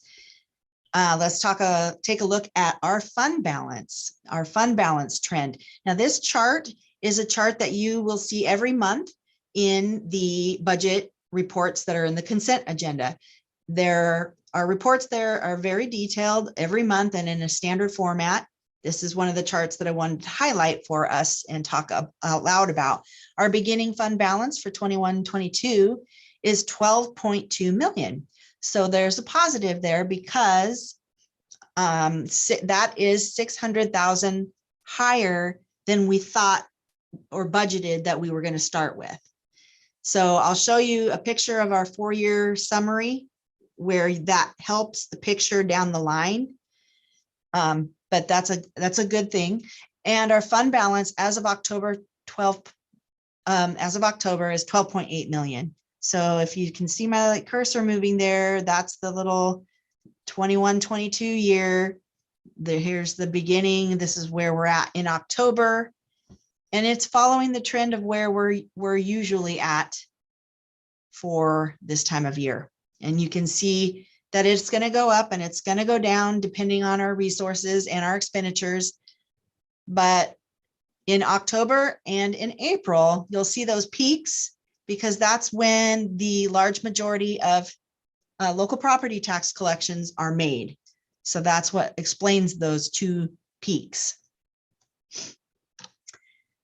I wanted to talk again a little bit about our ESSER III funds because we want to continue to talk about it and have that in the forefront. And you heard from Chris talking about wanting to communicate with stakeholders and people about the decisions that are being made with ESSER III funds and get that feedback. So you're going to continue to hear about it from me in our board meetings. Again, we are in the ESSER III phase. ESSER I is done. ESSER II is spent last year, and ESSER III is what we are working with this year. And that plan includes higher staffings and service levels, as well as new costs to enrich and accelerate student learning. Here is a pie chart that shows the federal ESSER III spending plan. And the majority of that 3.6 million is slated to go towards school building instructional staff. 15% is slated to go towards supporting counseling staff and social emotional supports, such as social emotional learning curriculum. That was part of that. 9% is this, wait, did I say that wrong? I did. This little 15% is school building paraeducator staff. And then the 9% is the counseling staff and social emotional curriculum. And this red 3% is additional nursing staff. 2% here is summer school that we plan to be doing summer school again next summer and providing that at a no tuition charge. And then technology and equipment and FTE staff supporting technology is 4% of the ESSER funds. This chart has not been updated for the 21-22 school year, but I want to remind everybody where we're at and that I do expect this score, this weighted score that is an OSPI tool where they project the financial health of the district based on certain financial factors, and our factors are in here. I have to update it for the actuals for 2021 because that's officially done and we know that our fund balance is higher than 11.6 million. So our score should be somewhat improved, but it just shows that we're still in the very healthy area for as far as OSPI's financial indicators tool goes. But I will be updating that. Here's a picture of our adjusted working forecast. And I've only adjusted this for a few things. This is the chart that was in the budget approval presentation. What I've done to this chart is increase the beginning fund balance to be actually what it is for 21-22. Coming into 21-22, as I mentioned, it's a little higher than the original picture that we would have looked at. And that has a ripple effect into future years. The other increase or change that I made was to the revenues to reflect, one, that we do have about 80-90 students more than what we put in our numbers for as generated for enrollment. So we have additional funding that we will get later for that when the OSPI trues up to what our actual average FTE enrollment is in January. So then it'll adjust. But I have added that into these revenues as an estimate now, as well as the Learn to Return grant funds that we will be receiving. So that also has a ripple effect because it will improve the fund balance picture for 21-22. So instead of being down to the bare minimum, if everything else holds exactly solid and is spent to the very penny and the exact revenue comes in, that would be what our ending fund balance would be at. And that's a little bit more than the minimum reserve, but that helps us going into the forward years, the 4-year forecast summary here. I reduced these little numbers in red because it has the impact of making what might be painful for us to consider for future year, trying to reduce expenditures. It makes the reduction by a lesser amount. Am I saying that right? So I do anticipate that these numbers will continue to fluctuate and change. So I will try to bring them to you frequently with these kinds of, hey, we've got this new revenue source. What does that kind of make it look like? Hey, doesn't look like we're going to spend as much in this area. What does that make this look like? So that's what this is about. And the overall outlook of our current budget, once more in summary, and then happy to answer questions as well. The increased fund balance and the advent of new revenues help the bottom line for future years. The district is carefully watching those cost trends and revenues to measure the degree of potential future year reductions, but it depends on all these other factors that are going to continue to shift underfoot. So we won't get too alarmed yet, but later when we start digging in to the work that will be the basis of next year's budget, we will have firmer information as well to make decisions on. And that is the end of that. Are there any questions? And also, if there are no questions, Gina, do you want to just continue right into the fiscal year end report with F-196? Sure. Let's see if I can get there. Got the one presentation up. Fiscal year end. Do you see it coming? Not yet. Oh, you don't see it? It says Board of Directors meeting. No, stop. I think you have to stop sharing. And go back. Right, I think. Okay, we'll try again.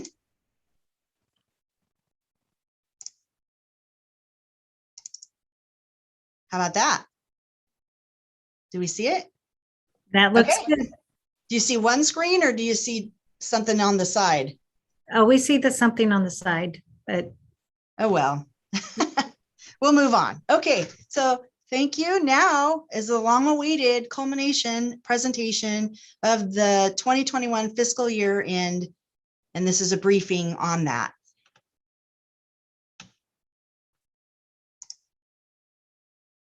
Move.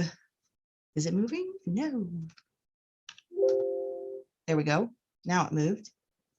Now it moved again. Okay, so an overview. State required financial format is called the F-196. That is what the state defines. This is how all school districts are to report to OSPI, and in turn, that's information the legislature can use, and it is in a standardized format. The fiscal year runs from September 1 to August 31st. Our deadline to have all of the accruals and all the financial things done, entered, signed, sealed, checked, reviewed is October 26th. So that is why it takes us a while to be able to share out on this report, as well as give you much information about September and October in the new year, because when you're closing out the old, it has impacts on the new. So until you can finish the old, it still impacts the new, and that's why it takes us a while.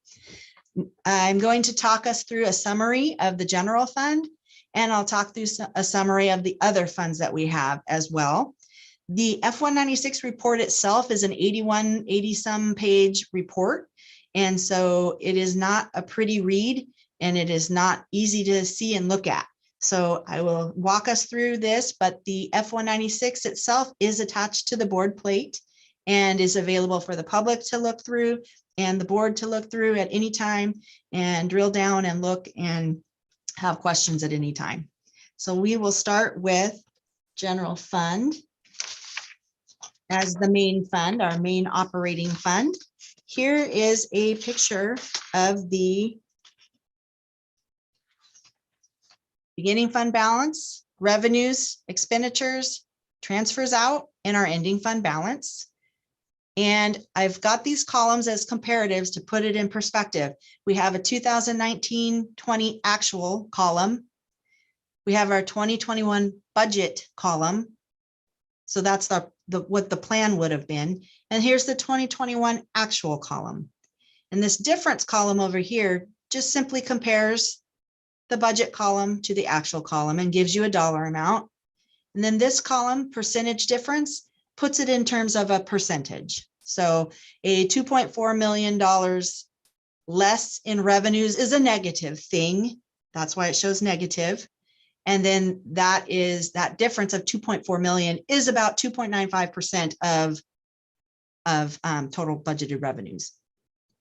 So that's how this chart reads.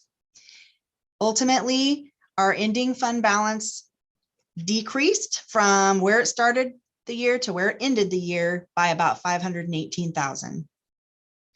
Our revenues overall were 2.4 million less than was budgeted.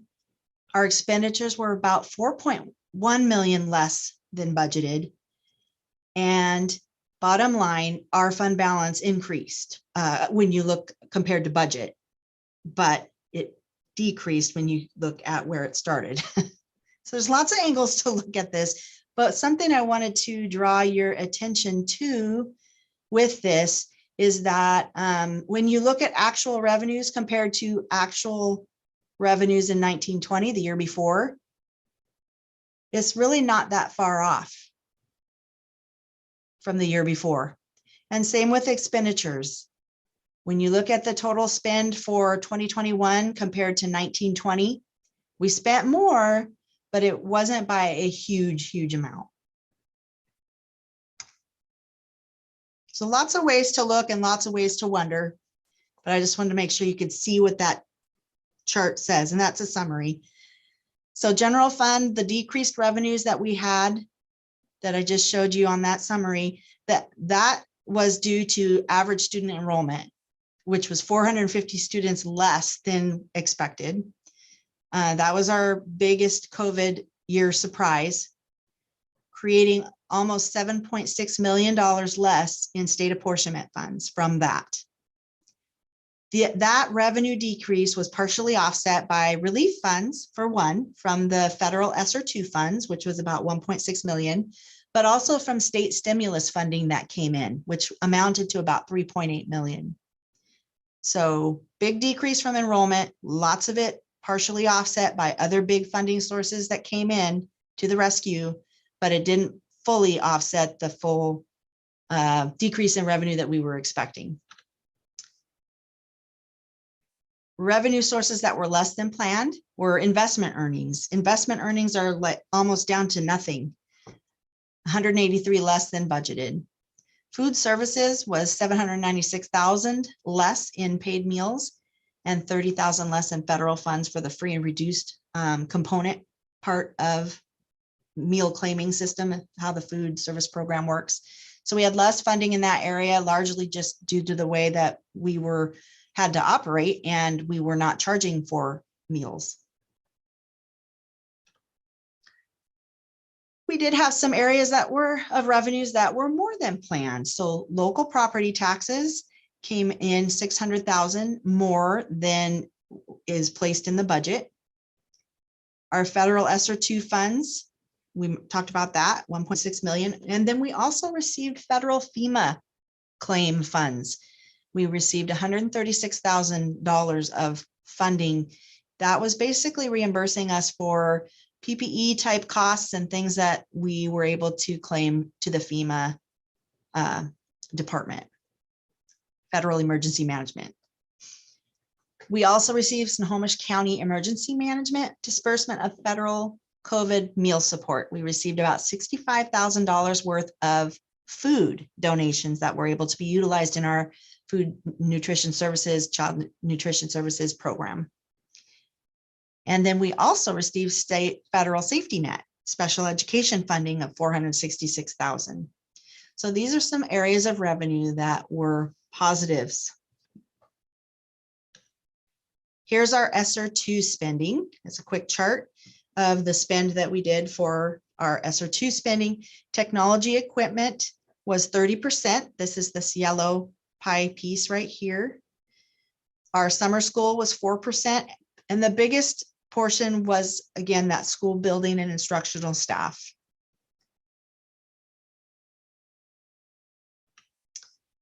So expenditures, this is budget was developed back in spring, summer of 2020, where we maintained the staffing levels and assumed schools would open with student enrollment back to normal.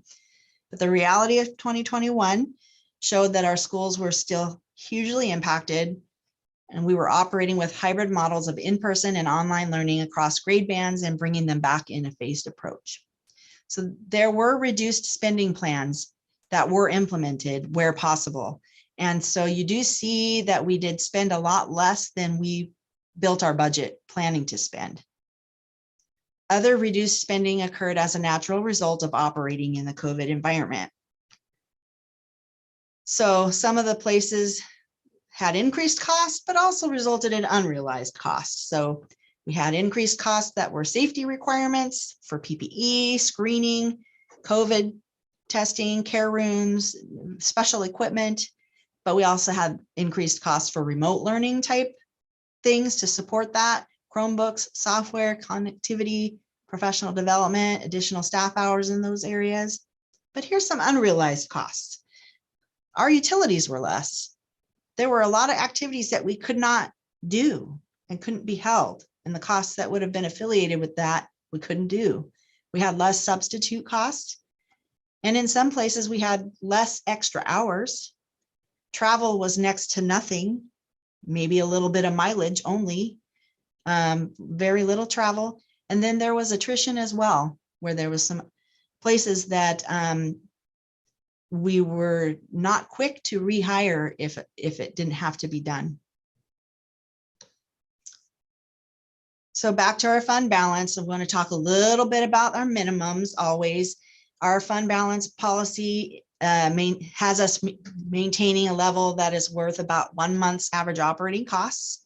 So for 2021, that would be about 6.9 million, but where we actually ended was about 12.2 million. So just putting those in relation. And I wanted to share with you some of the fund balance assignments that we have for 2021. So within the fund balance category, there are some places that are restricted for certain uses, can't be designated or used and allocated in a different budget purpose. And so we want to talk about what those are. And some of them are just assignments where we plan that these resources aren't available because we've tagged that they should be available for these other purposes. So 318,000 is assigned in our fund balance for unemployment compensation insurance, which is an impact to the district. Hasn't been assessed to us yet, but we're still monitoring on that to see if and when we'll have an increased cost that we have to pay for that. 478 is restricted grant funds. Largely that's for the career and technical education program, but also some for LAP. And those are funds that we receive and have available to us in our fund balance, but we haven't spent them yet. But they have to be spent for CTE and LAP. And then we have 412,000, which is for a number of things that make up that. Part of that is for band uniforms that we have been loyally maintaining on hand so that in the future, if there's a need to replace band uniforms, we're continuing to build that up and have a resource available to help that. And then for musical instrument replacements, that's a portion of that. And there's also carryover of unspent professional learning funds and carryover of school building special purpose funds. So if there's a donation of some kind that was made to a school that they haven't fully spent yet, those stay tagged to that school location and not available to be used for a different purpose. And then for the transfer to transportation vehicle fund for buses, we ended the year making sure that part of that fund balance was tagged because it's for a transfer that's in the budget for the transportation vehicle fund. And those fund balance reserves will be needed to smooth future year effects of slow recovery from COVID-related enrollment declines. And here's a picture of our revenues by major category. So you can see a little bit more of what areas we received less than budgeted on and those that received more than budgeted on. So up here, we talked about the local taxes already being more than what we were planning. And up down here, federal ESSER funds and others, federal funds are more than what were planned, but these other areas, much less.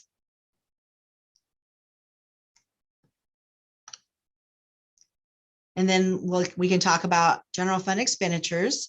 The state requires exactly how we are to report and code our expenditures in these very specific categories. We have to record by program. We have to record by activity. So teaching versus principals versus supervision. And then we have expenditures by object. So that's the salaries versus benefits versus supplies or equipment. And we have expenditures by location, instructional versus non-instructional. And then we have to code our expenditures by subfund as well. And so we have the state and other as subfund, and we have levy and other as subfund. And the state has predefined for us exactly what revenue goes in which category and which expenditure then gets put against that has to follow. So I'm going to talk about some of those with us and show you some of that summary level information, expenditures by program. Here we can see that our basic education still is up there as the main program. That includes basic education, alternative learning experience programs, and open doors programs. And then we have state special education, we have federal special education, career and technical education, compensatory and which is Title I and LAP. And then there's other instructional programs and community services, and then support services. And support services includes food services, transportation department, and other departments that provide district-wide support, such as the board of directors, our superintendent office, business office, human resources, curriculum support, information systems and technology, and maintenance, custodial grounds, and more. So there's a lot there. And this is the picture, the breakdown. We looked at the 82,000, and this is the breakdown of exactly what those ended up being.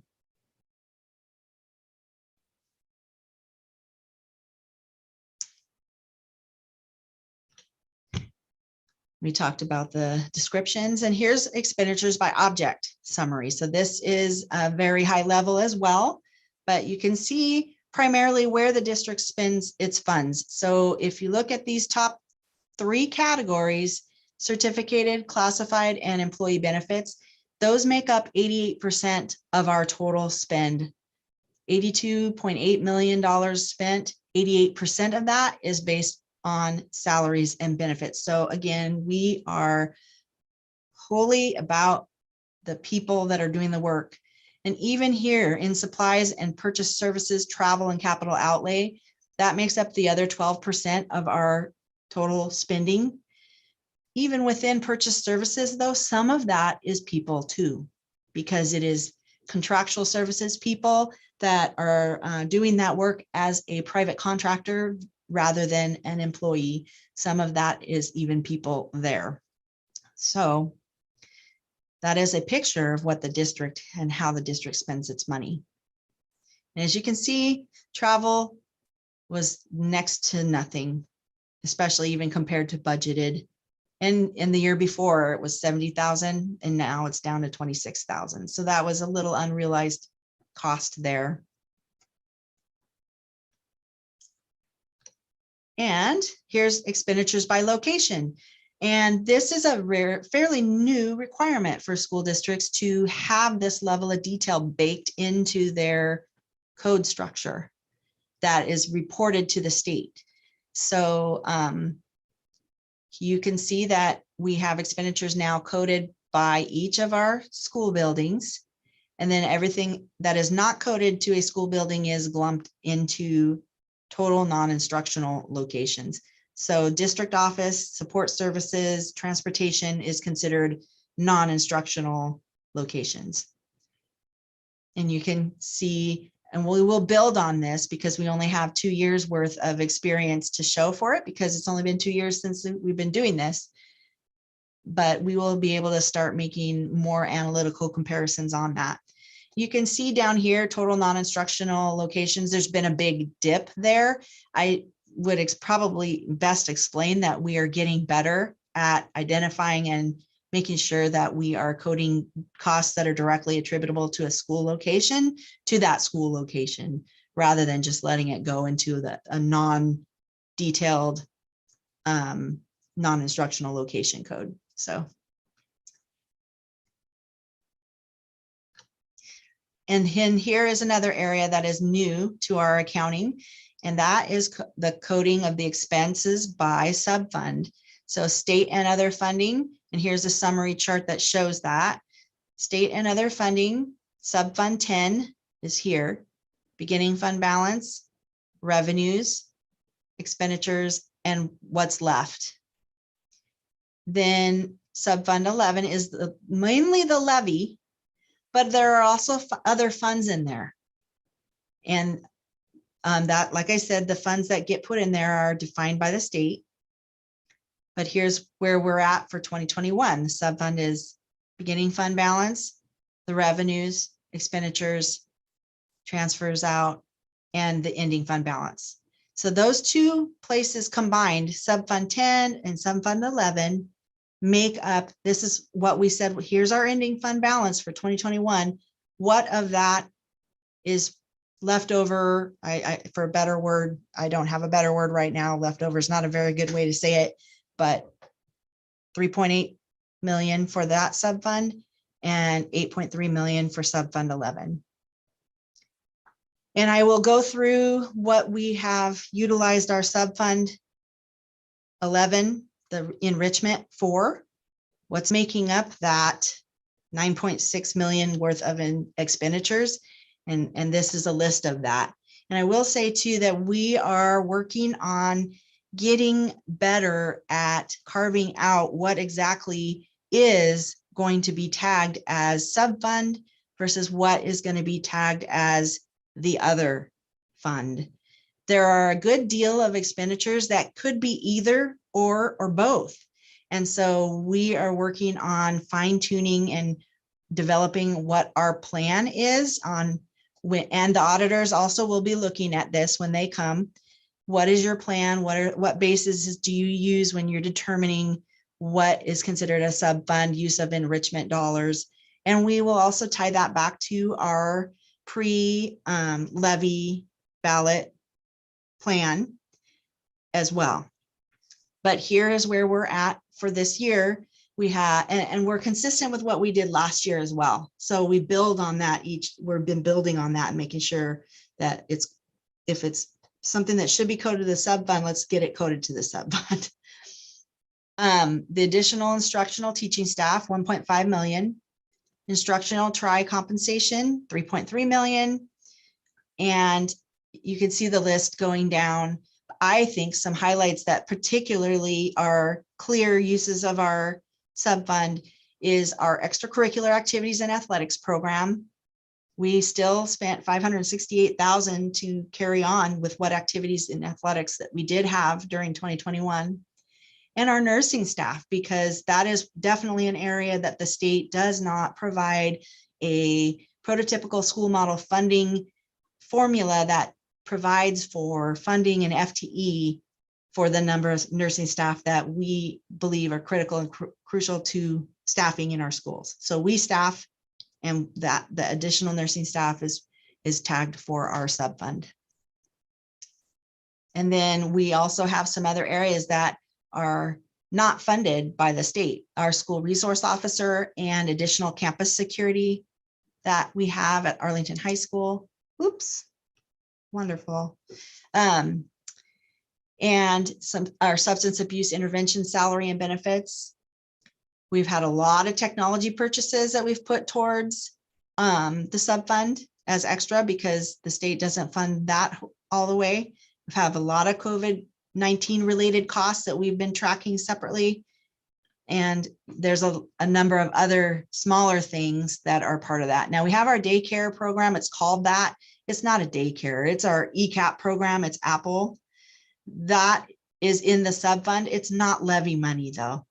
It is still, but that gives you an idea when we're looking at the sub-fund and talking about enrichment, and the levy is the big part of that. There are still other pieces and sources of funding that have been told this is part of this sub-fund, and these are the expenditures that go with that.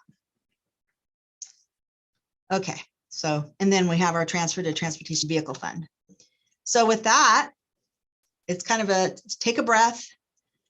If there's any questions that anybody wants to jump in, feel free, but otherwise I am going to move into these other funds summaries, and we will get through it.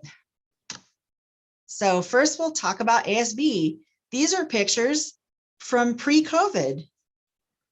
This is a picture of during COVID. This was the unique singing outside and the bubbles that they designed and were creative to able to do this. Anyway, it's a really colorful picture and I love it. Here's ASB summary. These are funds that are supported, that support student activities and athletics. And if we take a glance at this, you can see that clearly school closures had greatly impacted the revenue and expenditure levels compared to prior years. So in 1920, we spent $634,000 in the ASB fund. Last year, 2021, they only spent $145,000. And expenditures, it's the same kind of picture. So that's ASB. There was really not a lot that happened there. There was some, but not a lot. And I'll talk about our debt service fund, debt management. Our debt service fund is used solely for principal and interest on and other bond costs. So here's a quick snapshot of that. We usually know that with pretty accurate, almost 100% accuracy, what our expenditures are going to be. So it's easy to hit that on the dot. And the revenues coming in. And this is where we're ending for 2021. All of our voted bonds are paid off. And only thing that's left that we're working through here is going to be the non-voted bonds.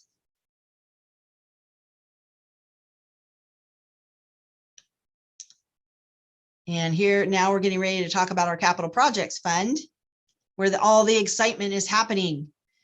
Capital projects fund summary. These are funds that support building construction, major capital repairs and improvements. So our non-voted bond issue that was done, we have those all pre-front funded and have been working through those projects. The main projects that have happened in 2021 were district-wide safety and security improvements. We had the secure entry construction at Arlington High School, Haller, Camp Prairie, and Eagle Creek, and then a large portion of the site work for the Arlington High School classroom additions. So not the actual building, but just the site work in preparation for the Arlington High School classroom additions. So we still have lots to do in 21-22. And the fund balance shows that we have those funds available to do that with.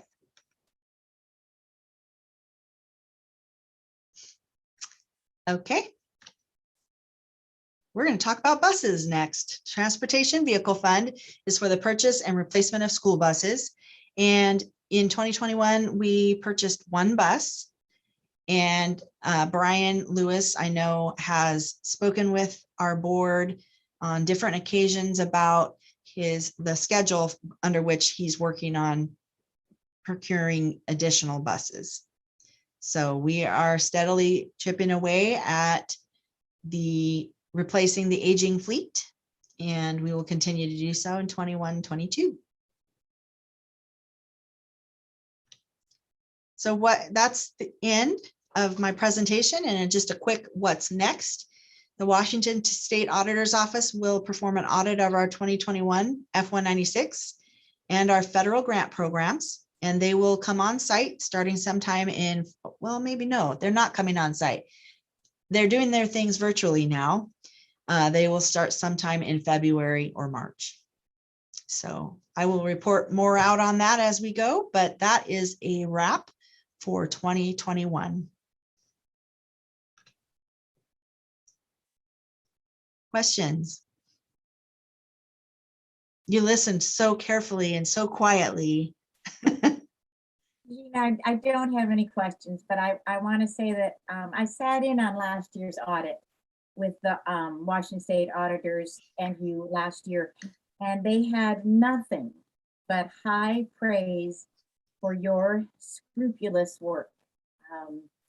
So thank you, and I am so thankful that you are on our Arlington School District staff, because you ensure a smooth and seamless annual audit for Arlington School District. Thank you. Thank you.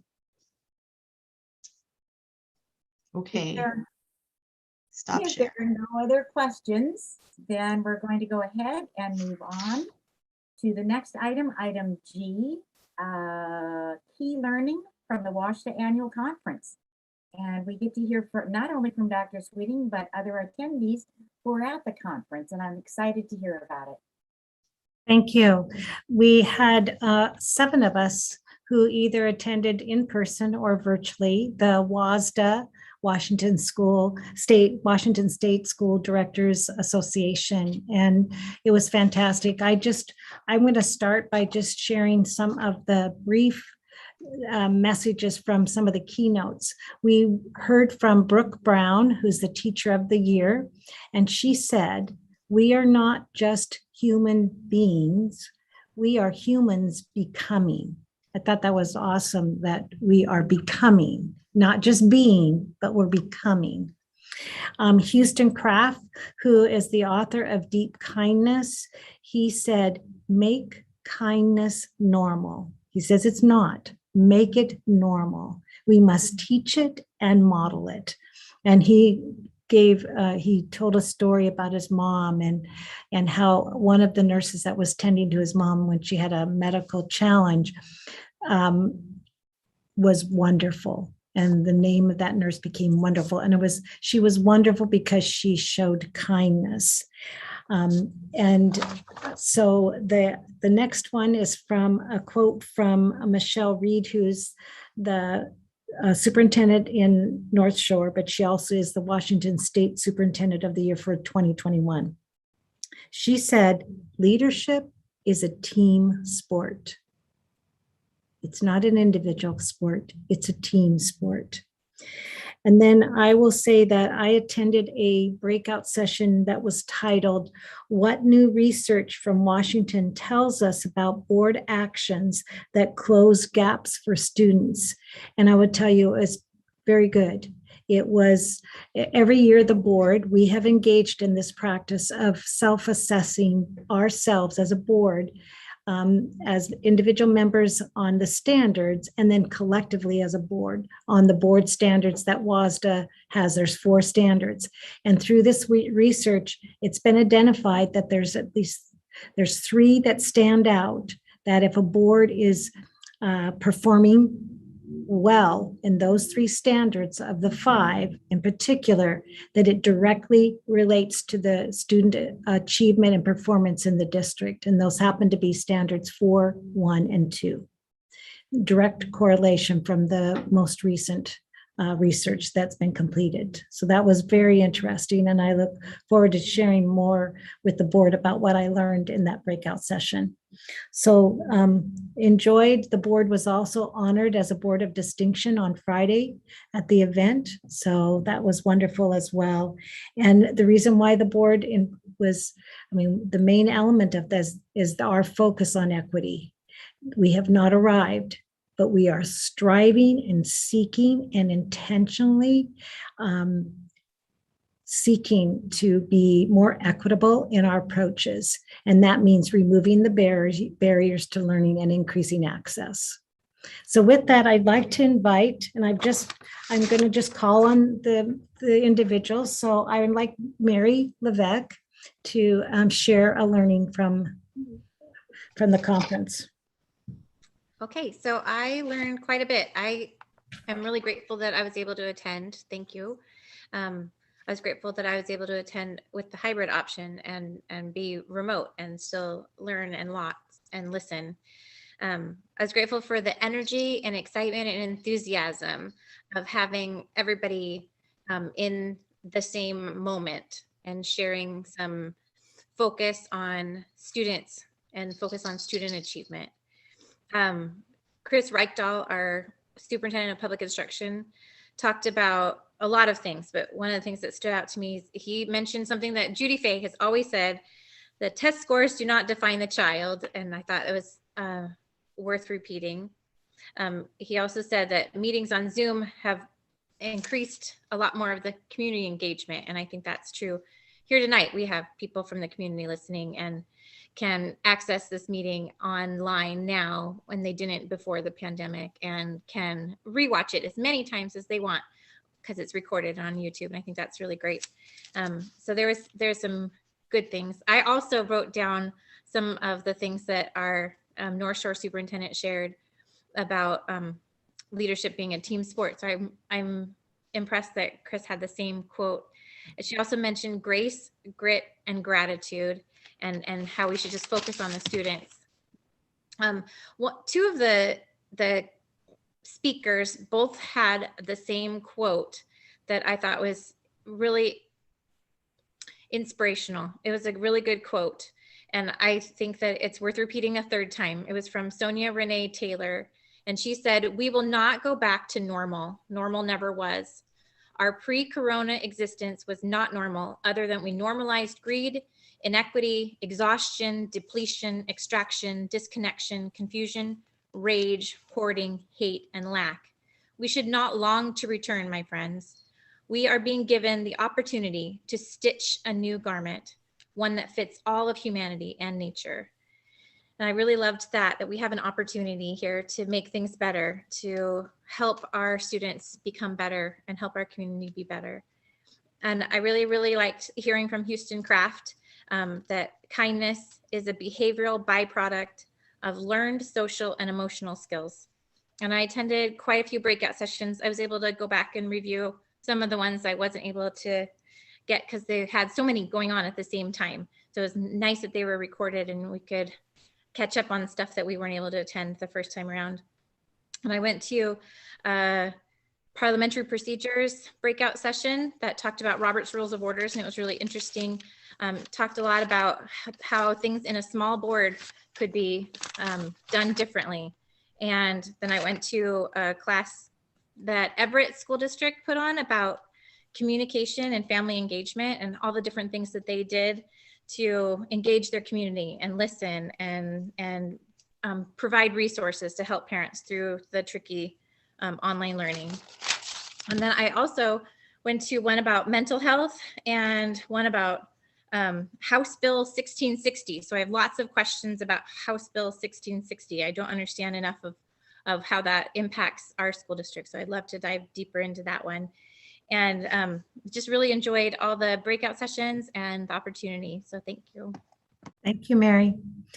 Kyle Schroeder, our student advisor, he joined us in Bellevue. And Kyle, what are some of the things that you learned or found really, just a highlight? Going back to that quote, it seems that quote resonated with everybody because that was one of my talking points as well.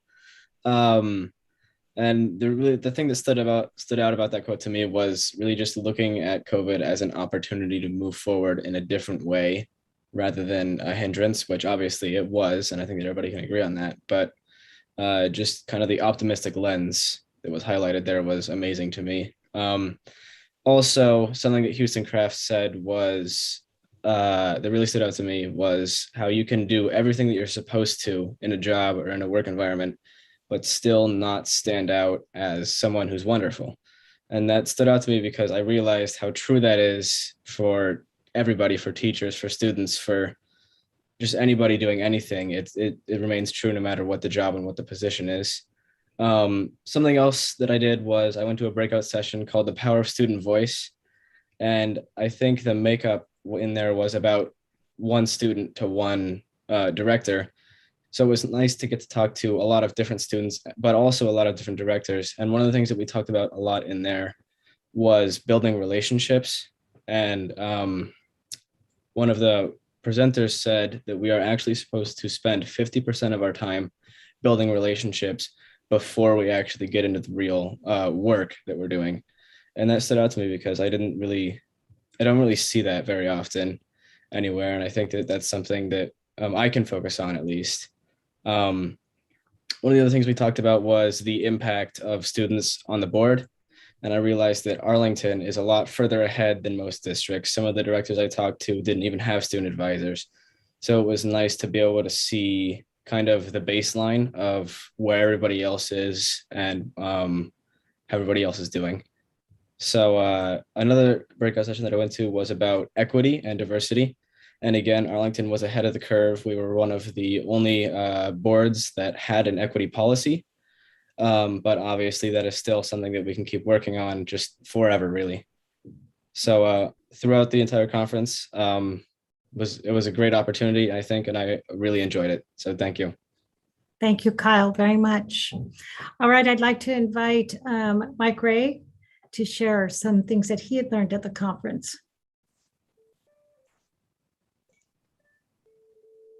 There we go. Thanks, Dr. Sweeting. Yeah, it was a great conference. It was great to see so many other directors in person. I think there were about 800 of us there, and it was just great to collaborate with some colleagues and friends from around the state for sure. Echo some of the same comments from the previous with OSPI Chris Reichdahl and Houston there with his character strong and kindness presentation. There were just some great moments there to reflect on and learn from. And I attended some of the same breakout sessions as well. So there's some growth and some movement there in the parliamentary procedure, hopefully, that we can facilitate as well as took some board leadership chair breakout sessions. And yeah, it is good that we'll be able to review some of the other sessions, because it is always a challenge when there's so many breakout sessions going at the same time, and you'd like to go to maybe 2 different ones, but you're not able to. So that definitely has been a positive of this hybrid format, where we can have them recorded and watch them and participate at a later date. Thank you, Mike. I would Gotcha. like to invite Erica Knapp. She is newly elected for the Director District 5, so Mark Rawson's position. She joined us in Bellevue for the conference. Erica. And thanks for inviting me along on the conference. That was really amazing. And Mary drew the lucky straw and she got that quote, because I also printed that tonight. So it was really meaningful. And I think as I was sitting here listening to everybody else speak, this took a minute for me to think, what was it that stood out to me about that quote? And I think one thing that is just the opportunity, like Kyle was saying, that in listening to the student voices at the conference, that's what they want, is moving forward in a new way. And what stood out to me is Friday morning at 7:30 was that Equity and Access Caucus, and there was probably half of the people in there were students, the student representatives. And I thought that means a lot to them if they're getting up at 7:30 at this hotel on a Friday morning to go and talk about it. And I loved hearing what they had to say. I feel like we could have filled the entire day, like 5 hours, with the students' ideas, and it was really awesome. And I liked listening to the Peninsula School District. They had some really great ideas of how they build new buildings and improve the current buildings and their specialized programs. Kyle and I said that was cool. I heard somebody talk tonight, somebody called in wanting more alternatives other than online or in person. So I wrote down a lot of what they were doing. And we went to an esports session, and that was a lot of fun. I never played Smash Brothers, but I was chosen from the audience and I won, so that was cool. That was a really fun interactive session. I think I liked how interactive everything was, and just making connections and finding support for these new roles that we're going to be in. And again, just thinking about kindness and Houston craft. He talked about, what's the most meaningful thing you can say to someone in 3 minutes or less. And I think that really helps us to prioritize and really just focus on why we're here and what we're becoming.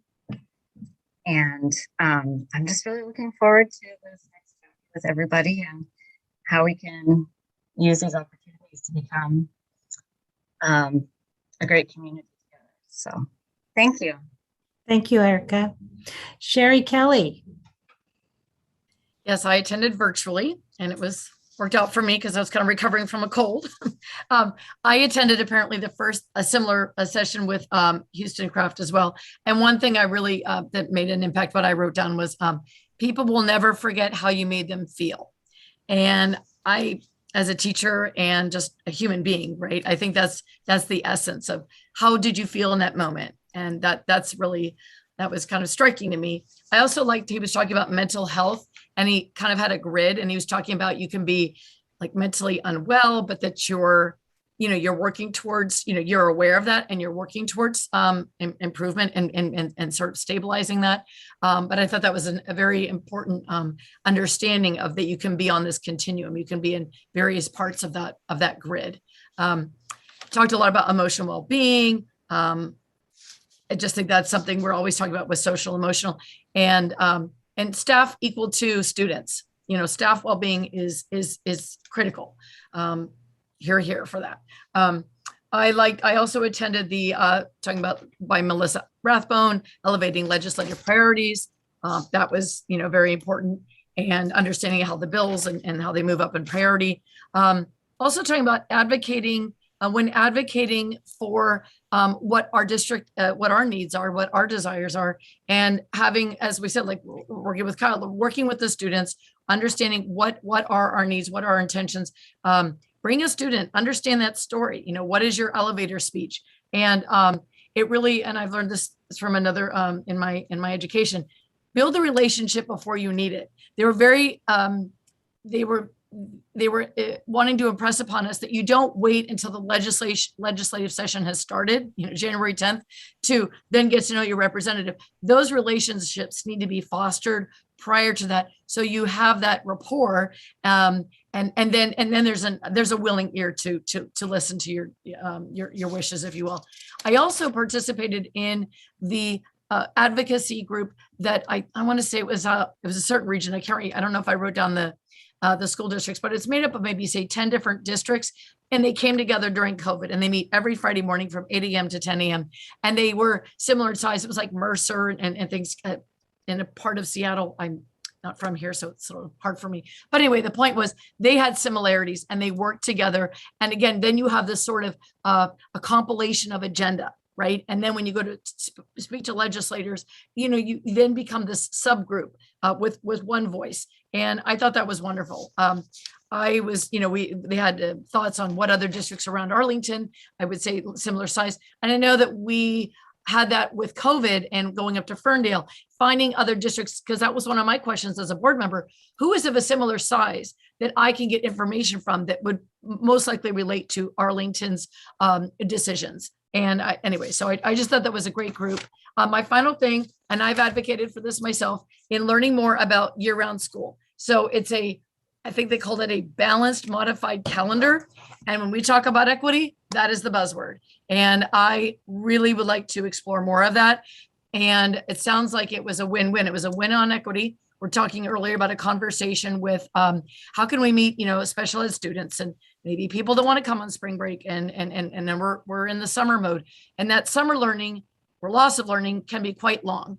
And I just think that that's something to explore. And if we have conversations with surrounding districts, you know, we have sports issues and timing, but I am a person who always likes to examine the status quo. And I think this is something I would like to learn further, more information. Thanks. Thanks, Sherry. We were also joined at the conference with, there's two people in my office, Debbie Montgomery and Brenda Dobry, who were there. And I don't know if they have anything they want to add, but I want to offer it to them. Debbie or Brenda, would you like to share anything?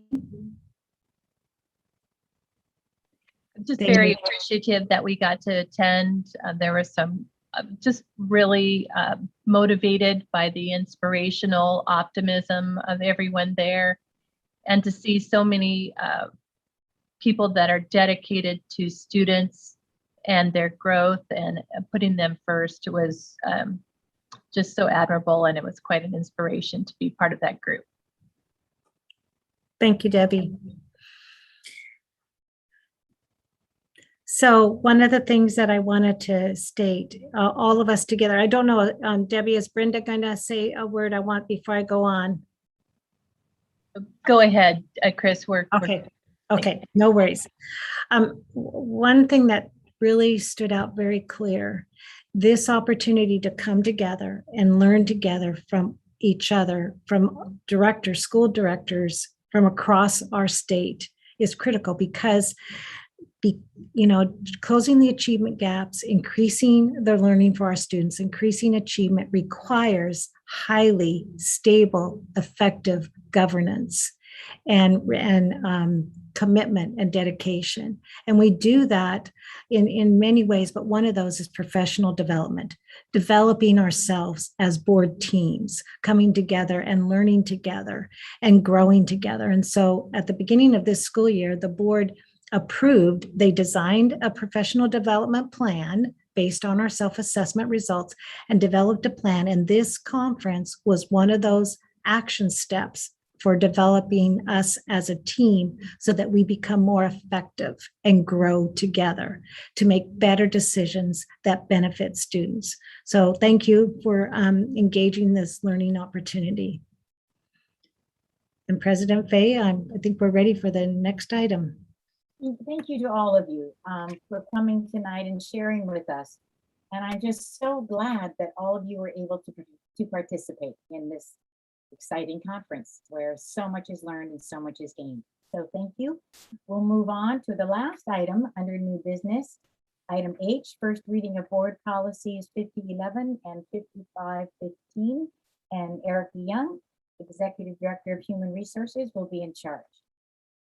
Yes, good evening, directors. And I want to add my thanks to Judy and Mark for your years of service. We will miss you around here, that's for sure. So I'm not sure which one we're going to start with. Our 5011, I think, probably is the one to start with. I'd like to pull that one up. So there's some pretty minor changes on this policy. This is our sexual harassment of district staff prohibited. And there was some legal changes. So a strike through on that first page, and then the second page, there was a couple of additions there in red that you can see. They are kind of small to see, but just a couple of legal things that changed. So not a whole lot of new information here on this one. I don't know if there's any questions on this, but pretty minor changes. Eric, I had a question under definitions. Could you scroll to that area? It was at the beginning. Okay. Down at the very bottom, a hostile environment. I'm starting there. The question I had is defining what a reasonable person is. That I didn't know what that meant. So I went ahead and Wikipedia'd it, and they didn't have an answer for that. So then I did a little more research and did find a definition for what reasonable is. And that language comes out of the 1993 Supreme Court decision in Harris versus Forklift Systems Incorporated. And in that, they define a reasonable person as same gender, position, and perspective. So I think that's important. And I think that it would be advantageous to us to add that in our language. So it would read, a hostile environment for an employee is created where the unwanted conduct is sufficiently severe or pervasive to create a work environment that a reasonable and person, and then add, of the same gender, position, and perspective would consider intimidating, hostile, or abusive. So I'd like to put that forward to the board, and I would welcome any other input from other board members if they feel that this is needed or important to add. And Judy, I would submit that we would want to make sure that we would make sure that that definition of reasonable person, the one from the case law that you read there, is the most current, you know, and make sure that our legal counsel, you know, would make that language would make sense and is appropriate for in that policy. Absolutely. Thank you for that suggestion. Any other thoughts on adding that if it's important or necessary or? Well, I agree. It's a legal term. I think you hear it in legal circles all the time in court cases and those kinds of things. What's a reasonable person going to do in that situation, or ordinary reasonable person?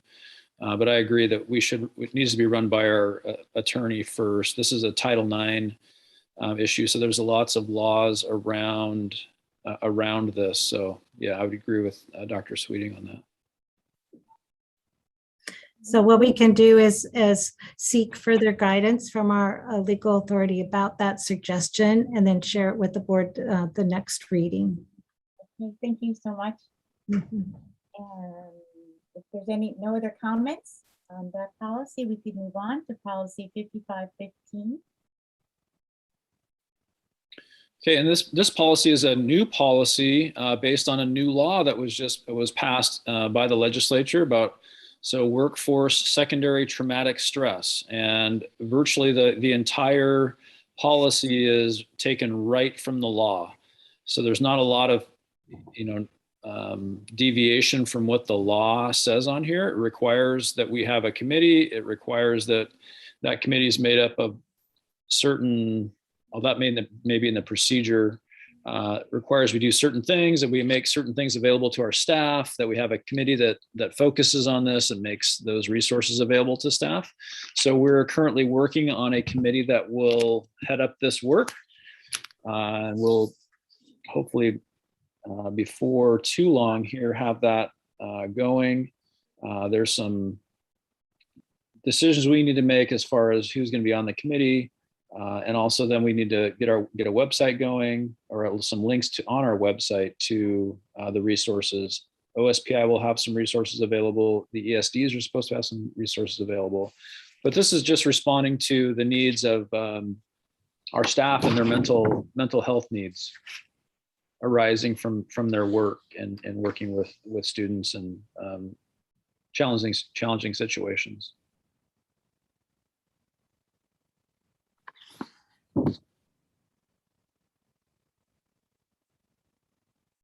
Eric, I had a couple of questions. So does the district-wide workforce mental health committee, does that mean that, and I know that you said that you aren't exactly sure, but does that mean that it'll be comprised of representatives from every area, teachers, paraprofessionals, bus drivers, maintenance? Is that kind of going to be an all-inclusive committee? Yeah, so there are requirements. It'll be in our procedure, which again, that's going to follow the law as well. We need to have K-8 teachers, classified employees, secondary or high school classified and certificated employees, a counselor, other folks like that, maybe a school psychologist or social work type person on there, administrators. So it covers a pretty broad spectrum of our staff. And so we will it will obviously follow what's required by the law. And then if there's other folks that we feel would be beneficial to have on the committee, we'll include them as well. Thanks, Eric. And then my other question was, reading the language that came from WashDOT, they suggested conducting a staff climate survey. So we could include that in our policy language. So it could say, rather than report to the board at least once per month with a summary of committee activities, it could read, report to the board at least once per year, the results of a staff climate survey and a summary of committee activities. That way we would ensure that we would be actively promoting and conducting and assessing staff. Some of those things may be, I don't want to necessarily limit the committee, or I'd like the committee to, up to you, of course, but the committee may have some things that they want to do. There would be a climate survey. I think that may be part of I think that's part of the procedure. Those are more of the how rather than, I think that's. So we'll include those things, and then the committee will, be taking this on, be looking at it, what's needed, maybe based on that survey, and then reporting back annually.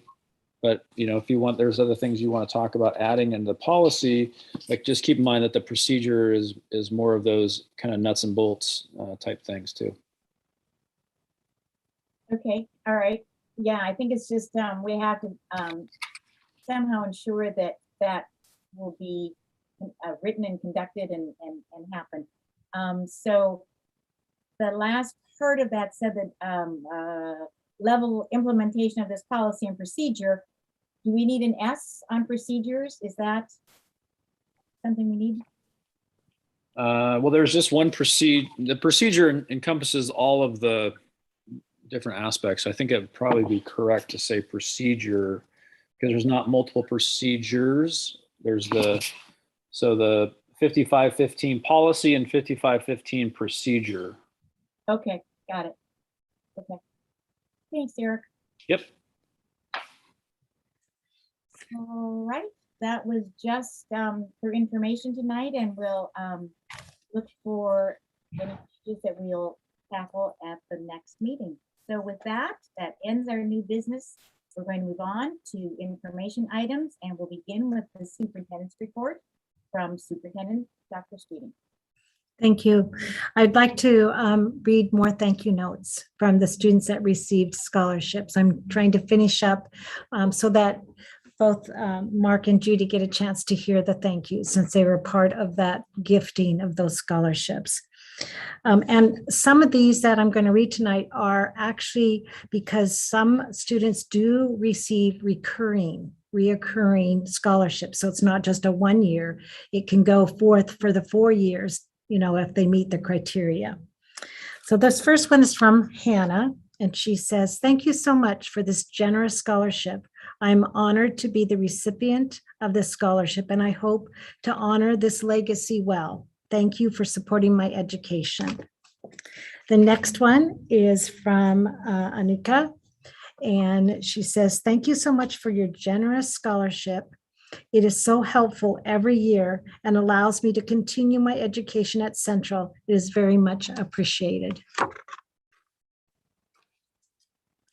The next one, this says, "Thank you again for allowing me to have this scholarship for another term. In my last note, I shared that I lost my father last year, and I took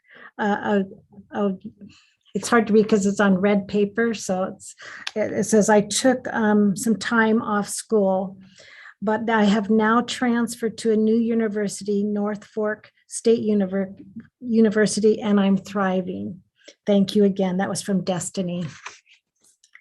This one is from Alexis. "I would personally like to thank the Arlington School Board for giving me the Merle McGuire Mayo Endowment Scholarship to help further my education." And she started the letter Aloha.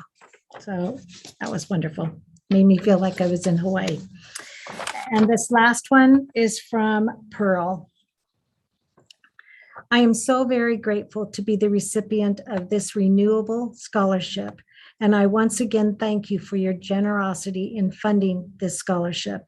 This fall, I will be entering my sophomore year at the University of Washington, where I am majoring in biochemistry. So far, I have been able to maintain a 3.97 GPA across all of my courses. I plan to graduate with a BS in biochemistry in 2024. And from there, I intend to attend graduate school. These years of schooling will help me to become a cancer research lab scientist. Due to my freshman year of college being online, I have been working nearly full-time as a key holder and sales associate at Haley Hansen. This paired with renewing the scholarship will greatly help me cover the costs of college this year. Thank you for helping and encourage me to complete my educational goals through your funding of this scholarship." So with that, I also want to thank Judy and Mark again. Thank you so much. We are in a better place because of your leadership. And I really want to wish everyone a wonderful Thanksgiving, a Thanksgiving where you can find the time and thought to be deeply grateful for all that we have and all that brings us together more than what separates us. We are people becoming, we are humans becoming, and we're becoming better. And we need to continue to be deeply grateful. So happy Thanksgiving.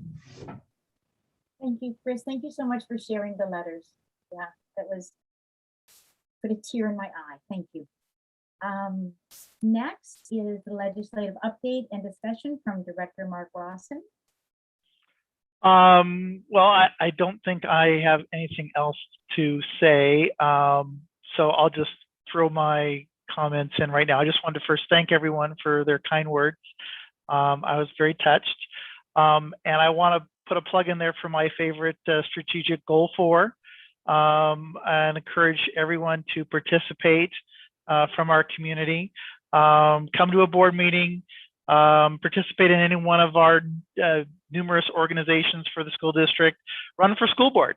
It's been my privilege and honor to work with the most kind, thoughtful, and committed group of people who truly care about our community students. So thank you definitely doesn't begin to say it, but thank you.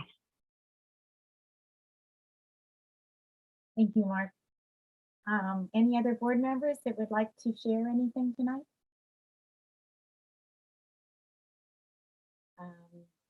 If not, the last thing I'd like to add is acknowledge that participating in board meetings and workshops has allowed me to truly observe that Arlington School District is in good hands with competent, skilled, and knowledgeable staff and district leaders that are carefully and thoughtfully guiding our finances, our buildings, our reopening schools. My last word of advice as a board director and educator of 40 years is trust in our teachers. That is the most important help that we can give our teachers and students. Trust from the board, the administrators, the parents, the community, because our teachers have the most teaching experience. They are the experts, and we need to allow them the autonomy to create together what is best for teaching and learning, allowing them to be in charge of their own students and classrooms. Together, teachers write the best curriculum. They know the variability of their own students and classrooms. And when given needed resources and trust, they create, design, and personalize ways to engage students with flexible and innovative ways for students to access learning best for them and to assess learning best for them.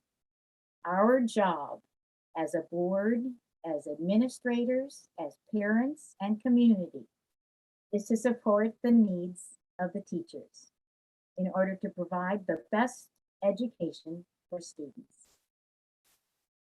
So with that, our next meeting will be on December 13th, where new board members will take the oath of office to serve Arlington School District. It's been a pleasure and an honor. At this point, we need a motion to adjourn the meeting. I make a motion that we adjourn the meeting. And a second. I'll second. Been motioned and seconded to adjourn the meeting. Madam Secretary. Director Ray, Aye. Director Kelly, Aye. President Fay, Aye. Director Levesque, Aye. Director Rawson. Aye.